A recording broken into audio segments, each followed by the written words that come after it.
اللہ اس کی وضاحت کر دی یہ کہ میری زبان موت کے تعلق سے اور کہتے تھے دنیا اور آخرت کی سب سے بڑی ہولناک چیز جو ہے وہ موت ہے.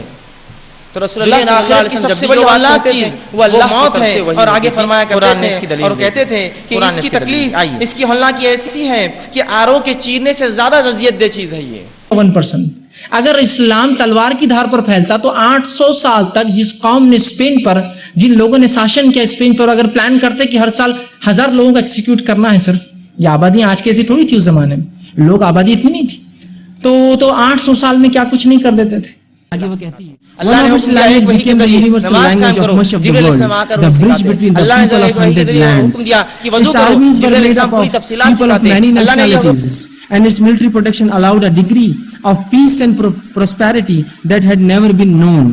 The reach of this civilization's commerce extended from Latin America to China and everywhere in between. And this civilization was driven more than anything but by inventions. بسم اللہ الرحمن الرحیم.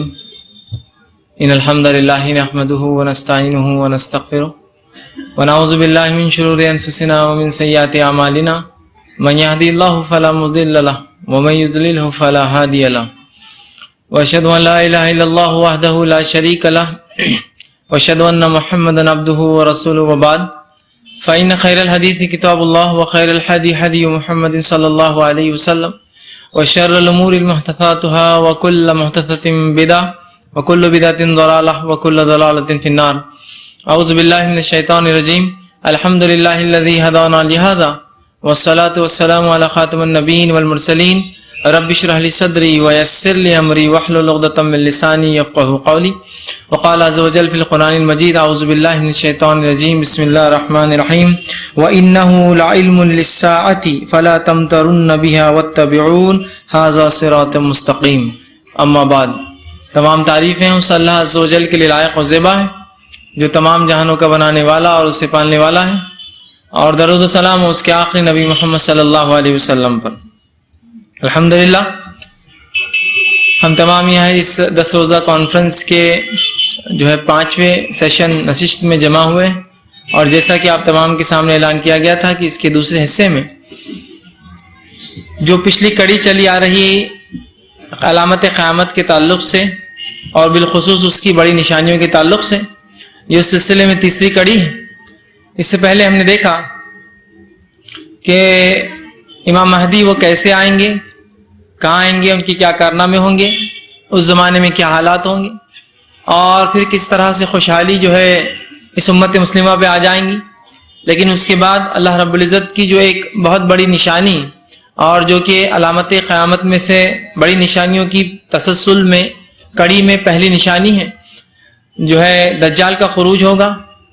اس کے بعد جو ہے مسلمان اس کے فتنے سے بچنے کے لیے جنگلوں میں اور پہاڑوں پہ چلے جائیں گے, اور اس کے کیا فتنے ہوں گے دجال کے, اس کا کیا معاملہ ہوگا, میں نے پچھلی کڑی میں آپ کے سامنے رکھا تھا.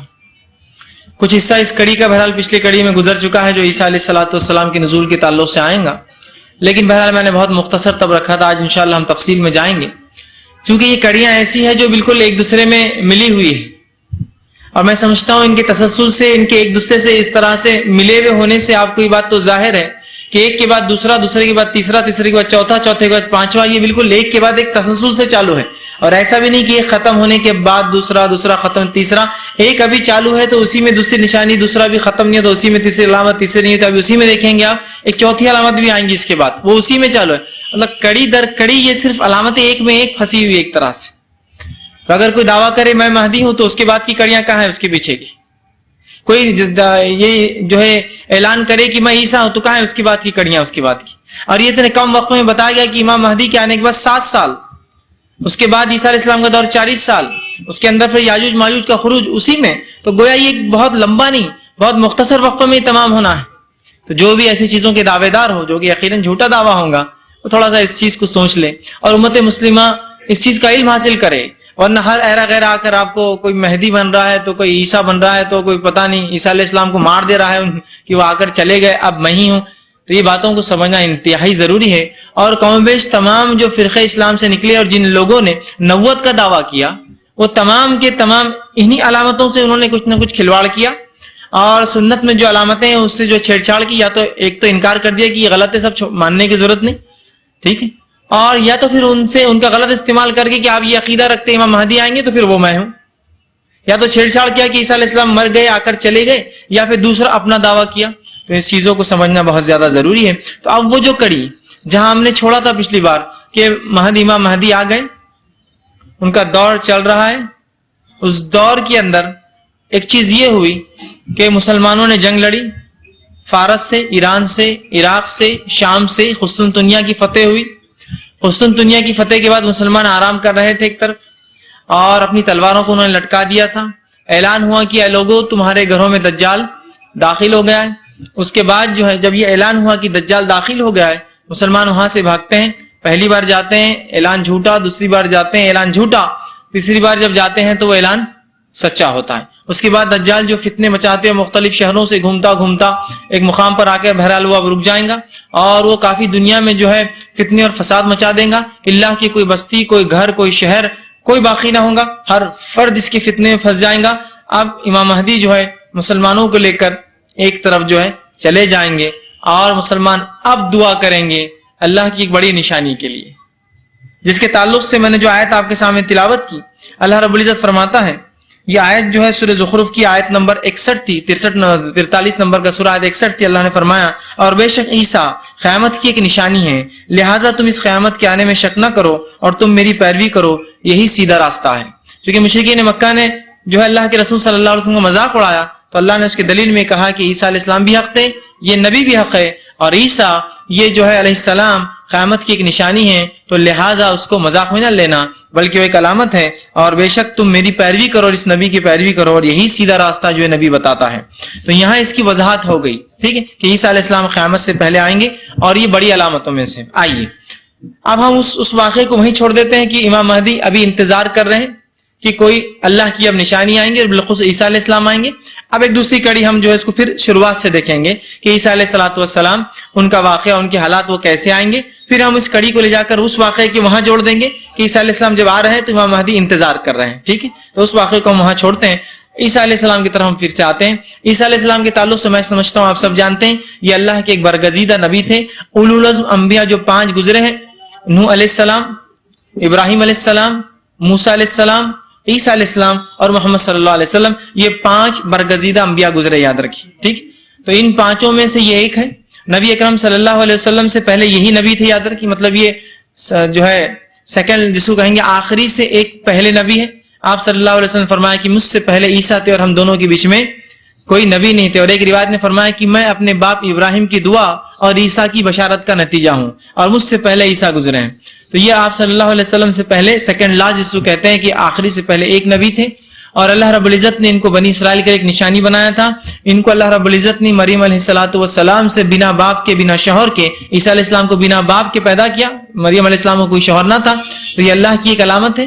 اس کے بعد انہوں نے جو ہے بچپن میں جو ہے اپنے جھولے میں سے، پالنے میں سے اپنی ماں کی گود سے بات کی، جبکہ عموماً اس عمر میں بچے بات نہیں کرتے. جب مریم علیہ السلام کو اولاد پیدا ہو گئی، جب لوگوں نے دیکھا کہ مریم ایک بچے کو لے کر آئی ہے جبکہ اس کی شادی نہیں ہوئی ہے، تو مریم علیہ السلام نے جو اس بچے کی طرف اشارہ کیا جیسا اللہ نے بتایا تھا، اور وہ بچے نے کہا کہ میں انی عبداللہ، میں اللہ کا بندہ ہوں، اور جو ہے فلاں فلاں چیزیں اور آگے کی باتیں بتائی. لوگ سمجھ گئی اللہ کی نشانی ہے. بنی اسرائیل نے ان کو نبی، بہرحال بعد میں آخر میں سب نے تو نہیں، کچھ لوگوں نے بہرحال تسلیم کیا. اس کے بعد ہوا یوں کہ یہودیوں نے عیسیٰ علیہ السلام کو، چونکہ ان کو ان کی بات پسند نہ آئی، اور انہوں نے اس سے پہلے کئی انبیاءوں کا قتل کر چکے تھے، انہیں لگا کہ اب اس شخص کو اگر خاموش بٹھانا ہے تو راستہ ایک ہے کہ انہیں قتل کر دیا جائے. لیکن اللہ رب العزت کو ان کے اس مکر کو، اس فریب کو جو ہے ان سے دور رکھنا تھا. اللہ رب العزت نے عیسیٰ علیہ السلام کی شباہت ایک شخص میں دے دی، اور جب انہوں نے ان کو گرفتار کیا رومیوں کے ذریعے، رومیوں کی مدد سے، چونکہ اس زمانے میں حکومت رومیوں کی تھی، یہودی ان کے ماتحت تھے. جب رومیوں کی مدد سے عیسیٰ علیہ السلام کو گرفتار کیا، سولی پہ چڑھانا چاہا، اللہ نے عیسیٰ علیہ السلام کو بررفع اللہ الیہ، اللہ نے اپنے طرف عیسیٰ علیہ السلام کو اٹھا لیا، اور اس کے بدلے ایک شخص میں وہ چھوی دے دی، وہ شکل دے دی، اور وہ شخص عیسیٰ علیہ السلام جیسا ہو گیا. لوگوں نے اسے اٹھایا، یہودیوں نے اسے اٹھایا، لے گئے اور لے جا کر سولی پہ چڑھا دیا، اور یہ سمجھا کہ ہم نے عیسیٰ علیہ السلام کو مار دیا. اللہ نے اعلان کیا اور قرآن میں کہا سورہ انعام سورہ نمبر 6 آیت نمبر 154 میں وما قتلوه وما صلبوه ولكن شبه لهم، نہ انہوں نے اسے قتل کیا نہ اسے صلیب دی، انہیں تو ایسا لگا کہ ایسا ہوا نہیں ایسا کچھ بھی، انہیں لگا کہ انہوں نے عیسیٰ کے ساتھ یہ کیا، لیکن اللہ نے کہا وما قتلوه وما صلبوه، ایک دم واضح الفاظ، نہ انہوں نے اسے قتل کر سکے نہ انہوں نے اسے صلیب دی، لیکن ایسا انہیں گمان ہوا، ایسا انہیں وہم ہوا، ایسا انہیں شک ہوا، ایسا انہیں دکھلایا گیا، تو اللہ نے ان کو اٹھا لیا اور اپنی طرف آسمانوں میں بلا لیا۔ اس کے بعد عیسیٰ علیہ السلام آسمانوں میں بہر اللہ کے پاس ہے اور قیامت سے پہلے وہ اتریں گے۔ اب عیسیٰ علیہ السلام کو مسیح بھی کہا جاتا ہے۔ اس کی کیا وجہ ہے کہ آپ کو مسیح کہا جاتا ہے؟ مسیح اس لیے آپ کو کہا جاتا ہے کہ آپ کو اللہ رب العزت نے ایک صفت دی تھی جب وہ زندگی میں تھے، اس دنیا کی زندگی میں تھے تو ایک صفت دی تھی اور زندہ بھی اٹھا لیے گئے، تو اس زندگی کے اندر آپ جب لوگوں پر ہاتھ پھیرتے تو ان کی بیماریوں کو اللہ رب العزت تبدیل کر دیتا، ان کو شفا دے دیتا، جیسے کہ مادرزاد اندھے کی آنکھ پر ہاتھ پھیرتے، جو ماں پیٹ سے اندھا ہوتا اس کو آنکھیں آ جاتی، وہ شخص کو ہوتا جس کو کوڑ ہو جاتا، وہ اس کے جسم پر ہاتھ پھیرتے اس کا وہ مرض چلا جاتا۔ تو مختلف بہرے اللہ رب العزت نے ان کے ہاتھ کے ذریعے وہ پرندہ بناتے، اس پر ہاتھ پھیرتے تو وہ اڑنے لگ جاتا، ٹھیک ہے۔ تو اس طرح کے جو ہے معجزات آپ کے ذریعے کیے، اس وجہ سے آپ کو مسیح بھی کہا جاتا ہے، ٹھیک ہے، انگلش میں مسایا بولتے ہیں یا مسیح، ٹھیک۔ اسی طرح یہود نے عیسیٰ علیہ السلام کو نہ قتل کیا نہ ان کو صلیب دی، ان کو ایسا لگا کہ ایسا ہوا۔ اب ایک چیز جو ہوتی ہے، ایک سوال جو ہوتا ہے کہ عیسیٰ علیہ السلام اور دیگر انبیاء کی زندگی میں کیا فرق ہے؟ کچھ لوگ یہ تصور کرتے ہیں کہ اللہ کی طرف عیسیٰ علیہ السلام کا اٹھانا بھی ویسا ہی اٹھانا ہے جیسا دیگر انبیاء کو اللہ نے موت کے بعد اٹھایا۔ اب بات سمجھ، اس لیے میں یہ فرق رکھ رہا ہوں کہ عیسیٰ علیہ السلام کے اٹھائے جانے میں اور دیگر انبیاء بھی تو موت کے بعد اٹھائے جاتے ہیں نا، سب کو آسمانوں پہ لے جایا جاتا ہے، تو دونوں میں فرق کیا ہے؟ تو یاد رکھیے عیسیٰ علیہ السلام بنا موت کے اٹھا لیے گئے اپنے جسم اور اپنی روح کے ساتھ۔ عیسیٰ علیہ السلام اللہ نے سیدھے اٹھا لیا اپنے جسم اور ان کی روح کے ساتھ۔ دیگر انبیاء جو اٹھائے جاتے ہیں ان کا جسم ہی رہتا ہے، صرف روح نکالی جاتی ہے۔ عیسیٰ علیہ السلام دونوں کے ساتھ ہیں، جسم اور روح دونوں کے ساتھ۔ دوسرا، تمام انبیاء جن کو اٹھایا گیا، جو موت کے بعد سب کو سکرات ہوئی، سب کو موت آئی، اور موت کے بعد انہیں عالم برزخ میں ان کی روحیں ہیں، اور جو کچھ بہرحال وہ کر رہی ہے وہ عالم برزخ میں خاص مقام پر ہے۔ جبکہ عیسیٰ علیہ السلام یہ جسم اور جو ہے روح کے ساتھ اٹھائے گئے، تو آپ عالم برزخ میں نہیں ہیں۔ یاد رکھیے یہ فرق ہے دیگر انبیاء میں اور عیسیٰ علیہ السلام میں۔ اسی لیے وہ واپس دنیا میں آئیں گے، اپنی بقیہ زندگی گزاریں گے، پھر طبعی موت جیسے آتی ہے انسانوں کو، آپ کا انتقال ہوگا اور پھر آپ پھر اٹھائے جائیں گے وہ روح کے اعتبار سے، لیکن ابھی آپ جسم اور روح دونوں کے ساتھ اللہ رب العزت کے پاس جو ہے موجود ہیں۔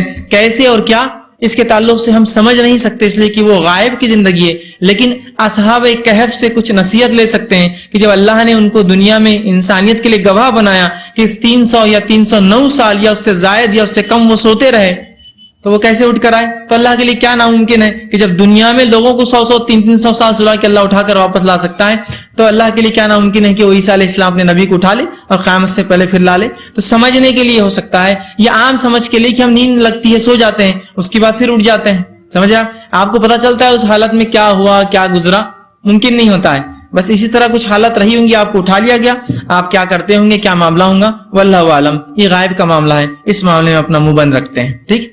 تو اللہ رب العزت نے ان کو اٹھا لیا۔ اب عیسیٰ علیہ السلام دنیا میں آئیں گے، اس کی دلیل قرآن نے بھی دی، اور اس کی دلیل جو ہے احادیث رسول میں ہی موجود ہے۔ یہ میں اس لیے کہہ رہا ہوں، اس لیے کہ بہت سے لوگ اس کے دعوے دار تھے کہ عیسیٰ علیہ السلام مر چکے ہیں، اس لیے کہ ان کو یہ ثابت کرنا تھا عیسیٰ مر چکے، اور اپنے جھوٹے دعوے پھر ثابت کرنا تھا کہ میں ہی فلاں ہوں اور میں ہی فلاں ہوں، ٹھیک ہے۔ تو مختلف باتیں لوگ کہتے ہیں کہ عیسیٰ علیہ السلام، جیسے کہ عیسائیوں نے کہا کہ عیسیٰ علیہ السلام واپس آئے اور پھر 3 دن دنیا میں رہے، موت کے بعد پھر اٹھے، 3 دن دنیا میں رہے، اور اللہ نے پھر اپنے طرف پھر ان کو اٹھا لیا اوپر آسمان، مطلب موت آ گئی دنیا میں، پھر وہ اٹھے 3 دن بعد، پھر اللہ نے وہ دن دنیا میں گھومے کچھ دن، اور پھر اللہ نے اٹھا لیا۔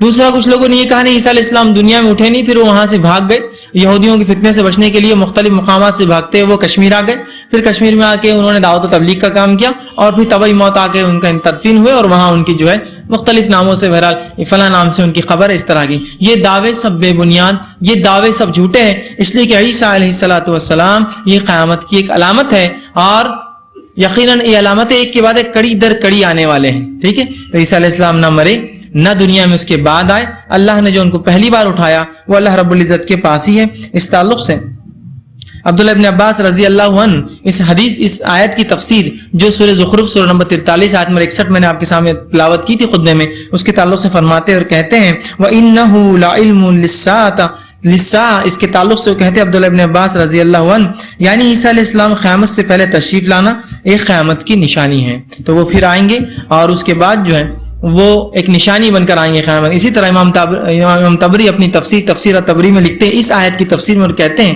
اس کا معنی یہ ہے کہ عیسیٰ علیہ السلام کا ظاہر ہونا ایک نشانی ہوگی، اس سے لوگوں کو علم ہو جائے گا کہ قیامت اب بہت جلد آنے والی ہے، اس لیے کہ ان کا آنا قیامت کے نشانیوں میں سے ایک نشانی ہے۔ تو اہل سنت والجماعت کا عقیدہ یہی ہے، عیسیٰ علیہ السلام اللہ کے پاس ہے، قیامت سے پہلے آئیں گے اور قیامت سے پہلے آئیں گے وہ ایک نشانی بن کر آئیں گے۔ اسی طرح سنت رسول سے بھی، نبی اکرم صلی اللہ علیہ وسلم کی احادیث سے بھی بہت ساری ایسی دلیلیں ملتی ہے جس کے اندر یہ واضح کیا گیا کہ عیسیٰ علیہ السلام پھر آئیں گے، نہ صرف آئیں گے، دیگر تفصیلات کیا کارنامے انجام دیں گے، کیا کیا حالات ہوں گے، کہاں نازل ہوں گے، کیا کارنامے کریں گے، یہ تمام تفصیلات بھی الحمدللہ موجود ہیں، جس کے تعلق سے جو ہے حذیفہ بن اسید غفاری رضی اللہ عنہ یہ فرماتے ہیں اور کہتے ہیں، یہ صحیح مسلم کی روایت ہے، اور آپ نے فرمایا اور کہا کہ صحابہ کا ایک جماعت، ایک گروہ ایک مرتبہ بیٹھا تھا اور کچھ چرچا چل رہی تھی، بات چیت چل رہی تھی۔ آپ صلی اللہ علیہ وسلم وہاں سے گزرے تو پوچھا کیا بات چیت چل رہی ہے تمہاری، کیا بات کر رہے ہو تم؟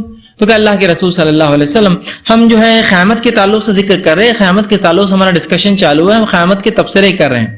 تو آپ صلی اللہ علیہ وسلم نے ان کو جواب دیا اور کہا کہ قیامت کے تعلق سے بلا شبہ وہ اس وقت تک قائم نہ ہوں گی، قیامت بلا شبہ اس وقت تک قائم نہ ہوں گی یہاں تک کہ تم اس سے پہلے 10 نشانیاں نہ دیکھ لو۔ قیامت بلا شبہ تب تک قائم نہ ہوں گی جب تک کہ تم 10 نشانیاں دیکھ لو، اور پھر فرمایا کہ فذکر الدخان، جب تک کہ تم دھواں نہ دیکھ لو، والدجال، اور جب تک کہ دجال نہ نکل جائے، ودابۃ، اور زمین سے ایک جانور نکلے گا جو لوگوں سے بات کرے گا، وطلوع الشمس من المغربها، اور سورج جو ہے مشرق کے بدلے مغرب سے طلوع ہوگا اس دن۔ پھر فرمایا ونزول عیسیٰ ابن مریم، اور جب تک کہ عیسیٰ علیہ السلام نازل نہ ہو جائے، وہ یاجوج و ماجوج، اور جب تک کہ یاجوج اور ماجوج نہ نکل جائے، وثلاثۃ خسوف، اور 3 جو ہے جگہ زمین دھسیں گی، خسف فی المشرق، مشرق میں ایک جگہ، وخسف فی المغرب، اور مغرب میں ایک جگہ، وخسف، پھر فرمایا وخسف جو ہے بخسف فی الجزیرۃ العرب، اور عرب جزیرے میں ایک زمین دھس جائیں گی، وآخر ذلک نار تخرج من الیمن تطرد الناس الی محشرہم، اور آخر میں ایک آگ نکلیں گی جو یمن سے نکلیں گی اور لوگوں کو مقام محشر پر جمع کر دیں گی۔ تو 10 نشانیاں بتائی، اس نشانی میں ایک نشانی ہے کہ جب تک عیسیٰ نہ آ جائے قیامت قائم نہیں ہوں گی، یاد رکھیے۔ تو عیسیٰ علیہ السلام اگر نہیں آئے تو قیامت قائم نہیں ہو سکتی۔ تو یہ حدیث میں بات کی دلیل ہے کہ عیسیٰ علیہ السلام آنے والے ہیں اور آپ کے آنے کے بعد قیامت قائم ہوں گی۔ اسی طرح ابو ہریرہ رضی اللہ عنہ کا حدیث کے راوی فرماتے، صحیح بخاری کی حدیث ہے، آپ نے فرمایا اور کہا اس ذات کی قسم جس کے ہاتھ میں میری جان ہے، قریب ہے کہ تمہارے درمیان عیسیٰ ابن مریم نازل ہوں گے۔ آپ صلی اللہ علیہ وسلم کہہ رہے صحابہ سے اس ذات کی قسم جس کے ہاتھ میں میری جان ہے، اللہ کی قسم، قریب ہے تمہارے بیچ میں عیسیٰ ابن مریم نازل ہوں گے، عادل حکمراں بن کر نزول کریں گے، ایک عادل حکمراں بنیں گے تم لوگوں کے، فرمائیں گے وہ صلیب کو توڑ دیں گے، جب آئیں گے تو صلیب کو توڑ دیں گے، مطلب عیسائیت کو ختم کر دیں گے، وہ اس دعوے کو جھوٹا ٹھہرائیں گے جو لوگ ان کو اللہ کا بیٹا اور اللہ اور الہ مانتے ہیں، تو صلیب توڑ دیں گے۔ اور اس کے بعد وہ فرماتے ہیں خنزیر کو قتل کر دیں گے، مطلب نجس اور گندگی ختم ہو جائیں گی، اور جزیہ کو ختم کر دیں گے، مطلب اسلام ہی ایک واحد دین ہوگا دنیا میں، جزیہ کوئی دینے والا نہ ہوگا، جزیہ ختم کر دیں گے۔ اس وقت مال کی اس قدر کثرت ہوگی کہ کوئی شخص قبول ہی نہیں کرے گا، لوگ دینے نکلیں گے، کوئی لینے والا نہ ہوگا۔ اس زمانے میں ایک سجدہ دنیا اور اس کے تمام خزانوں سے زیادہ قیمتی ہوگا، مطلب لوگ اتنے بے نیاز ہو جائیں گے مال و دولت سے کہ ان کو عبادتیں زیادہ محبوب ہوں گی، اگر آپ دنیا کا سب کچھ بھی دیتے ہو کہیں گے ضرورت نہیں، ایک سجدہ کافی ہے ہمارے لیے، اتنے دنیا میں لوگ بے نیاز، مطلب عیسیٰ علیہ السلام آئیں گے، جب آئیں گے تو اس طرح کے حالات دنیا کے ہو جائیں گے۔ اسی طرح جابر رضی اللہ عنہ فرماتے ہیں، آپ صلی اللہ علیہ وسلم فرمایا، صحیح مسلم کی روایت، آپ نے فرمایا عیسیٰ ابن مریم نازل ہوں گے اور مسلمانوں کے امیر ان سے کہیں گے آئیے ہمیں نماز پڑھائیے، یہ وہی معاملہ ہے، وہ امام مہدی والا معاملہ ہے، آئیے نماز پڑھائیے، مگر عیسیٰ علیہ السلام کہیں گے نہیں، تم خود ہی ایک دوسرے کے امام ہو، اللہ تعالیٰ نے اس امت کو یہ عزت بخشی ہے۔ مطلب عیسیٰ علیہ السلام قبول نہیں کریں گے امامت، کہیں گے اقامت تمہارے لیے دی گئی، تم ہی نماز پڑھاؤ، اور آپ جو ہے پیچھے نماز پڑھیں گے. تو اس حدیث میں بھی عیسیٰ علیہ السلام آئیں گے اور امت مسلمہ کے ایک فرد بنیں گے اور امت مسلمہ کے امام کے پیچھے مسلمانوں کے پیچھے نماز پڑھیں گے. اسی طرح ابو سعید خدری رضی اللہ عنہ فرماتے ہیں آپ صلی اللہ علیہ وسلم فرمایا, یہ بھی صحیح مسلم کی روایت ہے, آپ فرمایا عیسیٰ ابن مریم جس امام کے پیچھے نماز پڑھیں گے وہ تمہیں میں سے ہوں گا, مسلمانوں میں سے ہوں گا. ٹھیک. تو عیسیٰ علیہ السلام کے تعلق سے یہ حدیث متواتر سند تک پہنچتی بہت زیادہ. میں یہ اس لیے کہہ رہا ہوں کہ بہت سارے لوگوں نے وہ گمراہ فرقوں کو دیکھا جن لوگوں نے مہدیت کا اور عیسیٰ ہونے کا دعویٰ کیا, تو انہوں نے سوچا کہ ہم یہ جو صحیح حدیث ہے ان کا بھی انکار کر دیں ورنہ اس کے اقرار کے چکر میں یہ فرقوں کو تقویت مل جائیں گی. تو کیا اگر کچھ گمراہ کن لوگ کتاب و سنت کی صحیح بات لے کر اپنے آپ کو ثابت کرے تو کیا ہم کتاب و سنت چھوڑ دیں گے؟ سمجھ رہے آپ بات کو؟ بہت سے لوگ ہوتا ہے وہ بھی تو وہ کام کرے ہم نہیں کریں گے. تو کیا کچھ لوگ اگر قرآن حدیث کے مطابق کوئی کام کرے تو کیا مسلمان وہ کام چھوڑ دیں گے؟ تو اگر کچھ گمراہ فرقوں نے قرآن و حدیث کی جو باتیں ہیں جو بتائی گئی عیسیٰ علیہ السلام یا امام مہدی کے تعلق سے اس کا غلط مانا لیا تو کیا ہم صحیح معنی کو بھی چھوڑ دیں گے؟ تو یہ اختیار میں یہ روش بہت لوگوں نے اختیار کی, اور بہت سارے لوگ جو اپنے آپ کو اہل دانشور بڑا ہوشیار کہتے ہیں اور بڑا سمجھدار بتاتے ہیں وہ بھی انکار کرتے ہیں عیسیٰ علیہ السلام کے آنے کا, وہ بھی انکار کرتے امام مہدی کا, وہ بھی انکار کرتے دجال کا اور بڑی صفتوں کو, جبکہ یہ حدیث متواتر سند تک پہنچتی ہے اور صحیحین میں یہ روایتیں موجود ہیں اور دیگر سنن کی کتابوں میں یہ روایتیں موجود ہیں. تو ان روایتوں میں سمجھتا ہوں واضح عیسیٰ علیہ السلام دنیا میں آئیں گے. اسی طرح عیسیٰ علیہ السلام جب آئیں گے, جب نازل ہوں گے, دنیا کے کیا حالات ہوں گے؟ آئیں گے اس کی دلیل نام کی وجہ ہم نے دیکھی, اللہ نے اٹھانے کی حکمت ہم نے دیکھی. اب آئیں گے نازل ہوں گے تو دنیا کی کیا حالات ہوں گے؟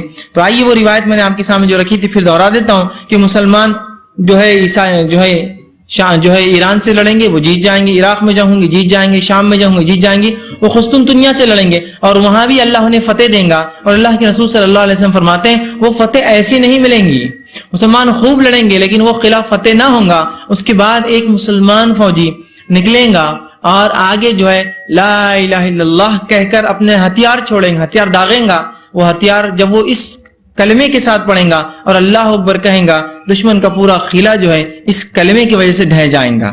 تو اللہ کی حمد و ثنا, اللہ کی کبریائی بنیاد بنے گی مسلمانوں کی جیت کی. اور یہ بات ہمیشہ یاد رکھی, اللہ رب العزت نے اس امت کو کبھی فتح ہتھیاروں کی بنیاد پر نہیں دی, امت کو فتح ان کی عقیدے کی بنیاد پہ میری حلوار.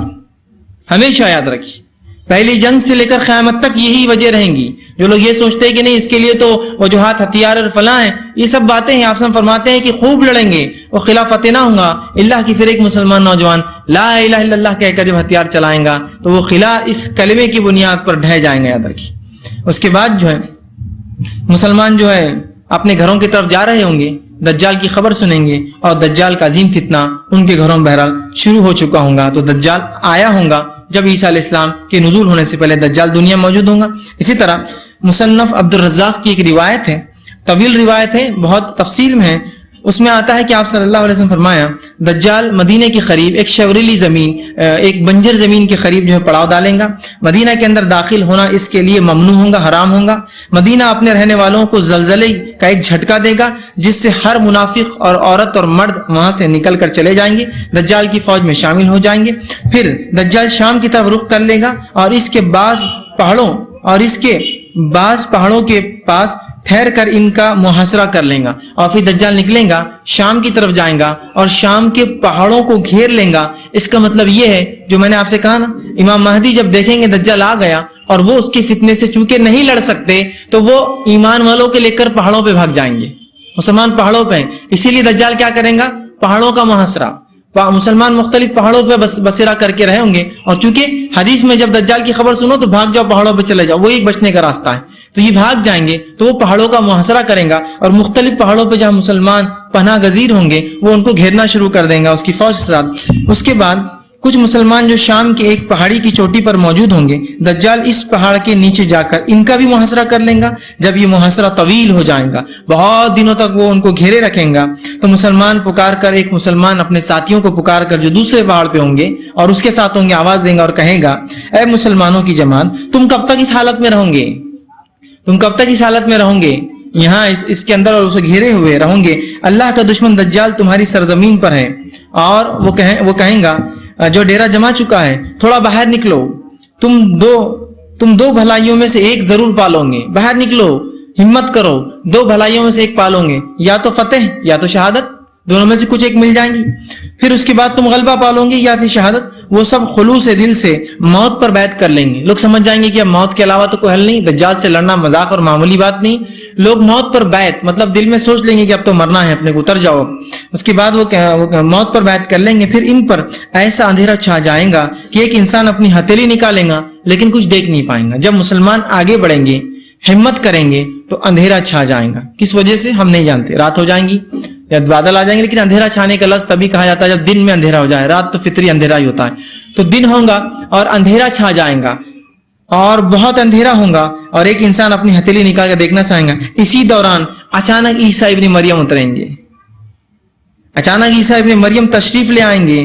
مومنوں کی آنکھوں سے ظلمت جو ہے دور ہو جائیں گی, ہٹ جائیں گے, اندھیرا ختم ہو جائے گا. عیسیٰ ان کے درمیان موجود ہوں گے. انہوں نے جو ہے ایک زرہ ہوتا ہے نا جنگ میں جو پہن کے جاتے ہیں سیفٹی کے لیے, ایک زرہ پہنی ہوئی ہوں گے. لوگ کہیں گے اللہ کے بندے آپ کون ہیں. لوگ پوچھیں گے آپ کون ہیں. عیسیٰ علیہ السلام فرمائیں گے میں اللہ کا بندہ, اس کا رسول, اس کی طرف سے روح اور اس کا کلمہ عیسیٰ ابن مریم ہوں.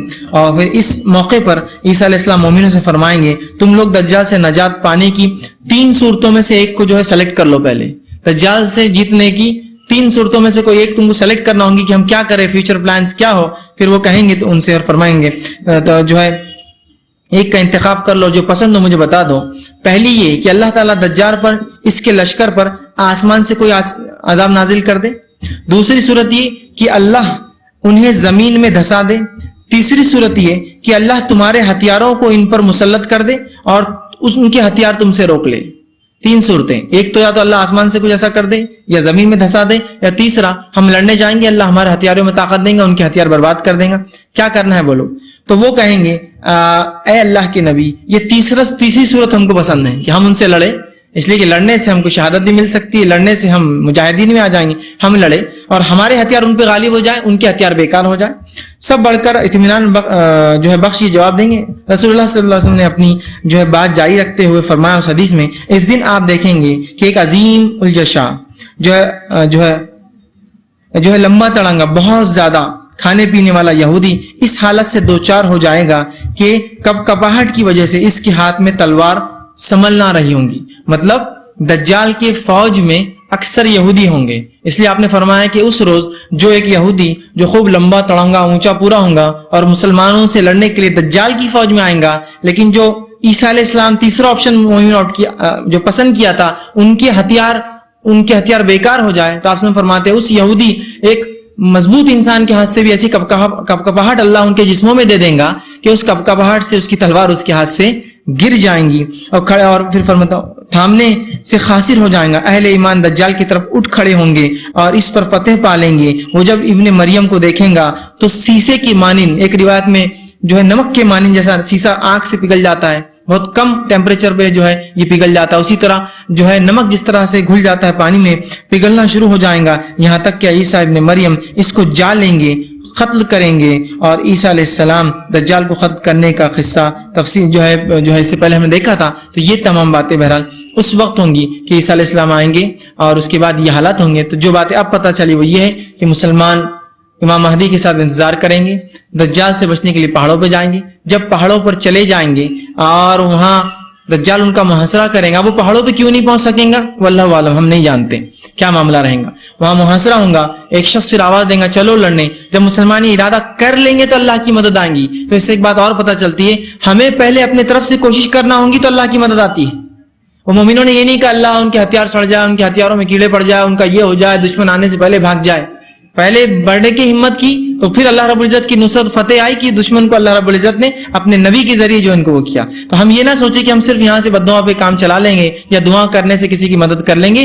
دعا تو آخری کوشش ہوتی ہے, جب انسان دنیاوی اسباب سب کر لیتا ہے تو پھر آخری ہتھیار مومن کا دعا ہوتا ہے پھر کہ اب میں نے اللہ سب کچھ کر لیا, اب تیرے ہاتھ میں اس کے آگے کا معاملہ. سمجھ رہے آپ بات کو. تو بہرحال اب عیسیٰ علیہ السلام جب نازل ہوں گے تو پہاڑ پر ہوں گے, اور وہ وقت کیا ہوں گا جب آپ نازل ہوں گے, اس واقعے کو یاد کیجئے اس سے پہلے گزر چکے روایت کہ عصر کا وقت ہوگا اور امام مہدی کے لیے اقامات دی جائیں گی. مسلمان چونکہ جنگ کے لیے تیار ہوں گے, اب کہیں گے عصر کے بعد ہم نکلیں گے, نماز کی اقامت دی جائیں گی, عیسیٰ علیہ السلام نازل ہوں گے, جو اندھیرا ہوگا وہ تھوڑا سا جو سین ہوگا, پھر عیسیٰ علیہ السلام نازل ہوں گے. اس کے بعد امام مہدی کہیں گے آپ چلیے, پھر وہ کہیں گے آپ پڑھائیے, نماز ہوں گی, نماز کے بعد عیسیٰ علیہ السلام 3 آپشنز دیں گے کیا کرنا ہے لڑنے کے لیے, اور اس کے بعد پھر مسلمان آگے نکلیں گے اور اس سے لڑائی کریں گے. وہ بھاگیں گا شام سے نکل کر فلسطین کی طرف, اور ایک مقام پہ آپ اس کو ادھر پکڑیں گے, اسے قتل کر دیں گے. اب عیسیٰ علیہ السلام کہاں نازل ہوں گے, یہ اترنے کی جگہ کہاں ہوں گی؟ تو یاد رکھیے اس کے تعلق سے جو بات آتی ہے کہ عیسیٰ علیہ السلام دمشق کی جامع مسجد کے مینارے پہ اتریں گے.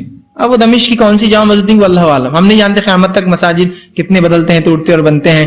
تو دمشق کی جامع مسجد کے سفید مینارے پر آپ نازل ہوں گے, مطلب جو علاقہ جہاں آپ نازل ہوں گے وہ جگہ ہوں گی دمشق کی جامع مسجد کا سفید مینارہ. اب آپ کہیں گے اب ایک طرف تو آ رہا مسلمان پہاڑ پہ ہوں گے, ایک طرف آ رہا کہ دمشق کی جامع مسجد, یہ باتیں دونوں مل سکتی ہے. ہو سکتا ہے مسلمان پہاڑ پہ ہوں گے, عیسیٰ علیہ السلام نیچے اتر کے اوپر آئیں گے, یا ہو سکتا ہے دمشق میں اتنا وہ شہر پھیل جائیں گے قیامت تک کہ اس کے پہاڑ بھی اندر آ جائیں گے شہر کے, اور اس پہ مساجد بنیں گی تو اس پہ ایک جامع مسجد بن جائیں گی. بہرحال کچھ بھی ہو سکتا ہے, چونکہ یہ غائب کی خبر ہے, ہونے والا واقعہ ہے, تو ملانا ممکن نہیں ہے, لیکن بہرحال کچھ نہ کچھ حد تک ہم سمجھ سکتے ہیں قیاس کر کے کیا ہوگا.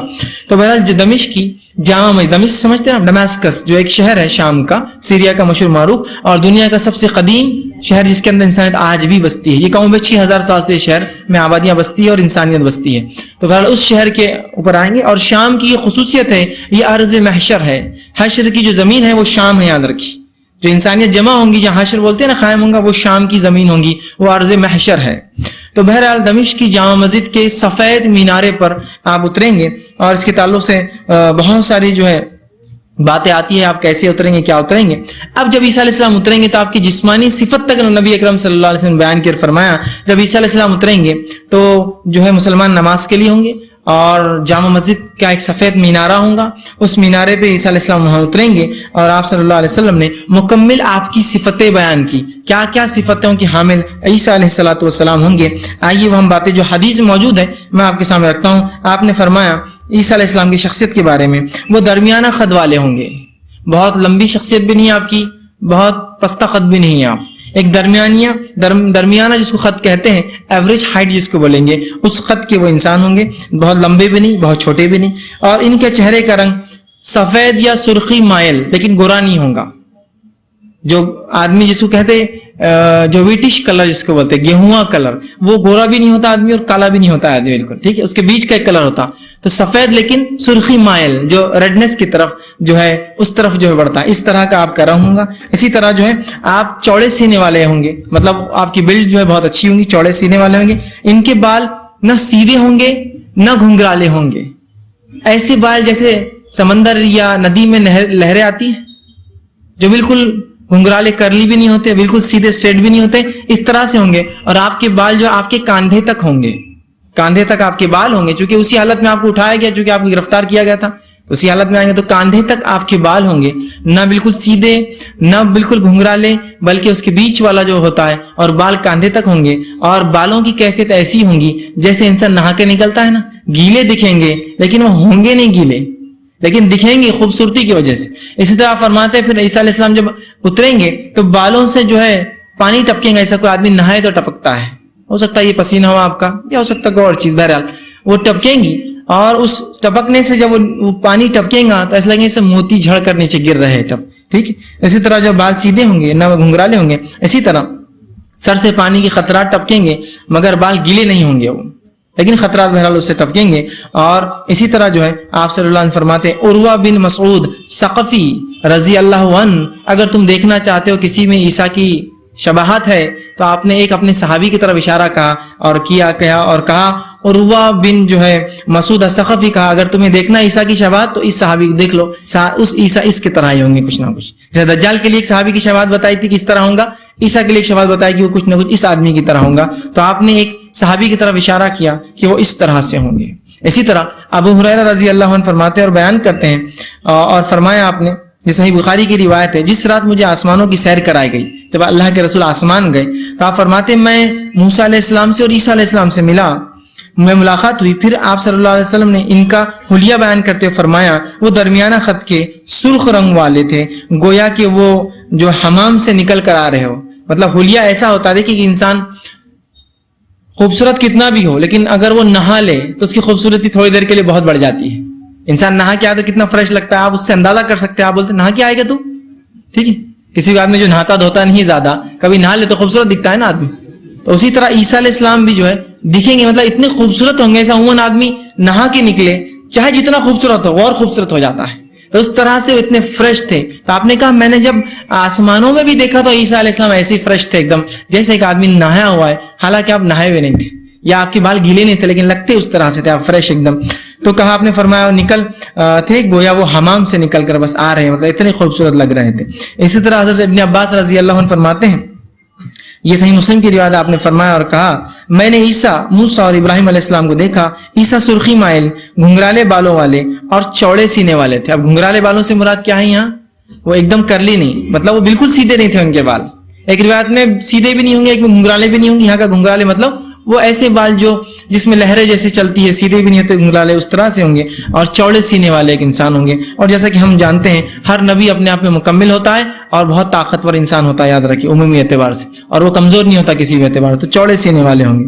تو یہ ان کی جسمانی جو ہے تفصیلات جو حدیث میں دی گئی. اسی طرح آپ صلی اللہ علیہ وسلم نے یہ بھی فرمایا, اور حدیث میں یوں کہا اور فرمایا میں نے خواب میں خود کو کعبے کے نزدیک پایا. آپ نے ایک بار اپنے خواب کا تذکرہ کیا اور کہا میں نے خواب میں اپنے آپ کو کعبے کے نزدیک پایا. اچانک میری نگاہ ایک ایسے شخص پہ گزری جو گندمی جس کا رنگ تھا, بہت گورا نہیں اور کالا بھی نہیں, بیچ والا پڑی. وہ گندمی رنگ کا خوبصورت ترین شخص تھا. اس کے لمبے لمبے بال کاندھوں کو چھو رہے تھے. اس کے بال نہ بہت گھنگرالے تھے نہ بالکل سیدھے تھے, بلکہ دونوں کے مابین, دونوں کے بیچ تھے. اس کے سر سے پانی کی خطرات ٹپک رہے تھے. وہ دو آدمیوں کے کاندھوں پر ہاتھ رکھ کر جو ہے رکھے ہوئے بیت اللہ کا طواف کر رہا تھا. میں نے پوچھا یہ کون ہے, اور انبیاء کا خواب سچ ہوتا ہے, تو مجھے کہا گیا یہ عیسیٰ ابن مریم ہے.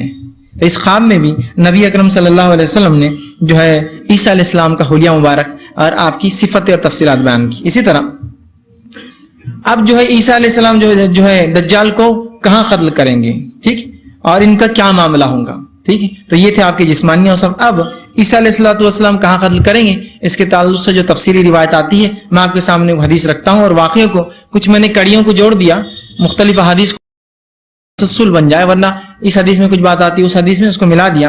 بہرحال جو بات ملتی ہے جامع ترمذی کی ایک روایت, اس میں آپ صلی اللہ علیہ وسلم فرماتے ہیں اور کہتے ہیں کہ عیسیٰ علیہ السلام جب نازل ہوں گے مسلمانوں کو 3 آپشنز دیں گے, اور جب نازل ہوں گے اس کی کیفیت یہ بھی حدیث میں آتی ہے کہ آپ 2 فرشتوں کے کاندھوں پر ہاتھ رکھ کے دنیا میں آئیں گے. یاد رکھیے 2 فرشتے ہوں گے کاندھوں پر, اور ایک روایت میں یہ الفاظ ہے کہ آپ کے کپڑے زرد رنگ کے ہوں گے, جو آپ نے پہنے ہوں گے 2 کپڑے ہوں گے, ایک چادر نیچے ایک چادر اوپر, اور زرد رنگ, زرد سمجھتے ہیں نا, زعفرانی نہیں ہوتا, بیج کا ہوتا ہے, زرد رنگ کے آپ کپڑے ہوں گے جو ایک مخصوص گھاس سے اس زمانے میں دی جاتے تھے, ٹھیک ہے. تو ہو سکتا ہے یہ وہی لباس ہو جو آپ اٹھائے گا جس حالت میں ہو. اس زمانے میں لوگ 2 چادریں پہنتے تھے, نیچے ایک ہوتی ایک لمبی چادر ہوتی جو اوڑھ لیا کرتے. بہرحال جو بھی معاملہ ہو, آپ 2 فرشتوں کاندھوں پہ ہاتھ رکھ کے اتریں گے.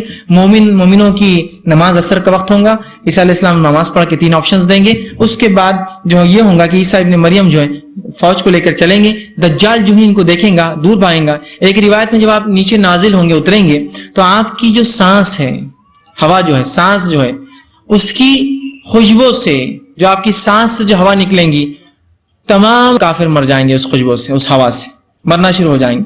صحابہ نے پوچھا کہ کتنے دور تک مریں گے لوگ, مطلب یہ سانس کا اثر کہاں تک ہوگا آپ کی, تو کہا جہاں تک عیسیٰ کی نظر جائیں گی وہاں تک سانس کا اثر جائیں گا, اور وہاں تک کوئی بھی جو مسلمان نہیں ہے وہ بچ نہیں سکیں گا, سب مرنا شروع ہو جائیں گے. جب یہ کیفیت دیکھیں گا تو دجال بھاگنا شروع, اس لیے اس کی فوج چاہے جتنی بڑی ہوں گی. اب عیسیٰ علیہ السلام کی صرف سانس وہ تاثر اپنے اندر خصوصیت رکھتی ہے کہ ہر جو ہے انسان جو مسلم نہیں ہو مرنا شروع ہو جائیں گا, اور جو ہے دجال یہ دیکھ کر بھاگنے لگیں گا. آپ سے فرماتے ہیں عیسیٰ ابن مریم دجال کو باب لد میں قتل کریں گے. وہ ایک مقام, ایک شہر جو فلسطین کا معروف شہر آج بھی ہے, مقام لد جس کو کہتے ہیں, اس کے باب لد مطلب اس شہر کا کوئی گیٹ ہوگا, انٹرنس گیٹ ہوگا, ایگزٹ گیٹ ہوگا. باب لد مطلب لد کا جو ایک شہر کا گیٹ ہوگا, اس گیٹ کے اوپر اس کو پکڑ لیں گے, اور جیسے ہی دجال عیسیٰ علیہ السلام کو دیکھیں گا وہ پگھلنے لگ جائیں گا, چونکہ وہ ان کے سامنے ٹک نہیں سکیں گا. لیکن اس کے باوجود بھی عیسیٰ علیہ السلام آگے بڑھیں گے اور اسے قتل کریں گے. اسی طرح ابو ہریرہ رضی اللہ عنہ فرماتے ہیں ایک دوسری حدیث کے اندر, کافی طویل حدیث میں فرماتے ہیں اور کہتے ہیں کہ رسول اللہ صلی اللہ علیہ وسلم فرمایا مسلمان جنگ کی تیاری کر رہے ہوں گے, جب صفیں درست کر لیں گے تو نماز کا وقت ہو جائے گا. اس کے بعد عین اسی وقت حضرت عیسیٰ علیہ السلام نزول فرمائیں گے. اس کے بعد کہا ایک دوسری روایت میں ہے کہ حضرت عیسیٰ ابن مریم مشرقی دمشق میں سفید مینار کے قریب جو ہے دو رنگدار کپڑوں میں ملبوس، دو رنگدار کپڑے پہن کر 2 فرشتوں کے پروں پر اپنی ہتھیلیاں رکھ کر رکھے ہوئے نزول فرمائیں گے۔ وہ جب سر جھکائیں گے تو اس سے پانی کے قطرے ٹپکیں گے، اور جب سر مبارک اٹھائیں گے تو اس سے پانی کے چمکدار قطرے موتیوں کے مانند ٹپکیں جھڑیں گے۔ جیسے ہی کوئی کافر حضرت عیسیٰ علیہ السلام کی سانس کی خوشبو پائیں گا وہ اسی وقت مر جائیں گا۔ ان کی سانس کی خوشبو اس حد تک جائیں گی جو ان کی نگاہ کی حد ہوں گی، جو ہے اسی طرح فرماتے ہیں نبی صلی اللہ علیہ وسلم نے آگے فرمایا۔ اور یہ بھی خبر کہ نزول عیسیٰ کے وقت مسلمان نماز کی تیاری کر چکے ہوں گے، ان کے قائد امام مہدی ہوں گے، امام مہدی نماز کے لیے آگے بڑھ رہے ہوں گے مصلی پر، اسی وقت عیسیٰ علیہ السلام نزول فرمائیں گے، لیکن وہ کہیں گے کہ آپ پڑھائیے، وہ کہیں گے نہیں آپ ہی آگے بڑھیے، اور اس کے بعد جو ہے عیسیٰ علیہ السلام جو ہے دجال آپ کو دیکھ کر بھاگیں گا، آپ باب لد پر اس کو جا کر پکڑیں گے اور وہاں پکڑ کر اسے جو ہے قتل کریں گے۔ اب جیسا کہ بہرحال ہم سب جانتے ہیں کہ لد جو شہر ہے وہ فلسطین کا ایک شہر ہے، آج بہرحال وہ جو ہے یہودیوں کی ایک بڑی بستی ہے، اور وہ ملٹری بیس اور ایئر فورس بیس جو ہے پورے اسرائیل کا باب لد میں ہے۔ گویا ان احادیث کو جو ہم لوگ پڑھتے جو اللہ کے رسول صلی اللہ علیہ وسلم کی پیشن گوئیاں ہیں، اس کی ایک عجیب بات ہے کہ جو حدیث رسول ہے اس کے منکر مسلمان ہیں۔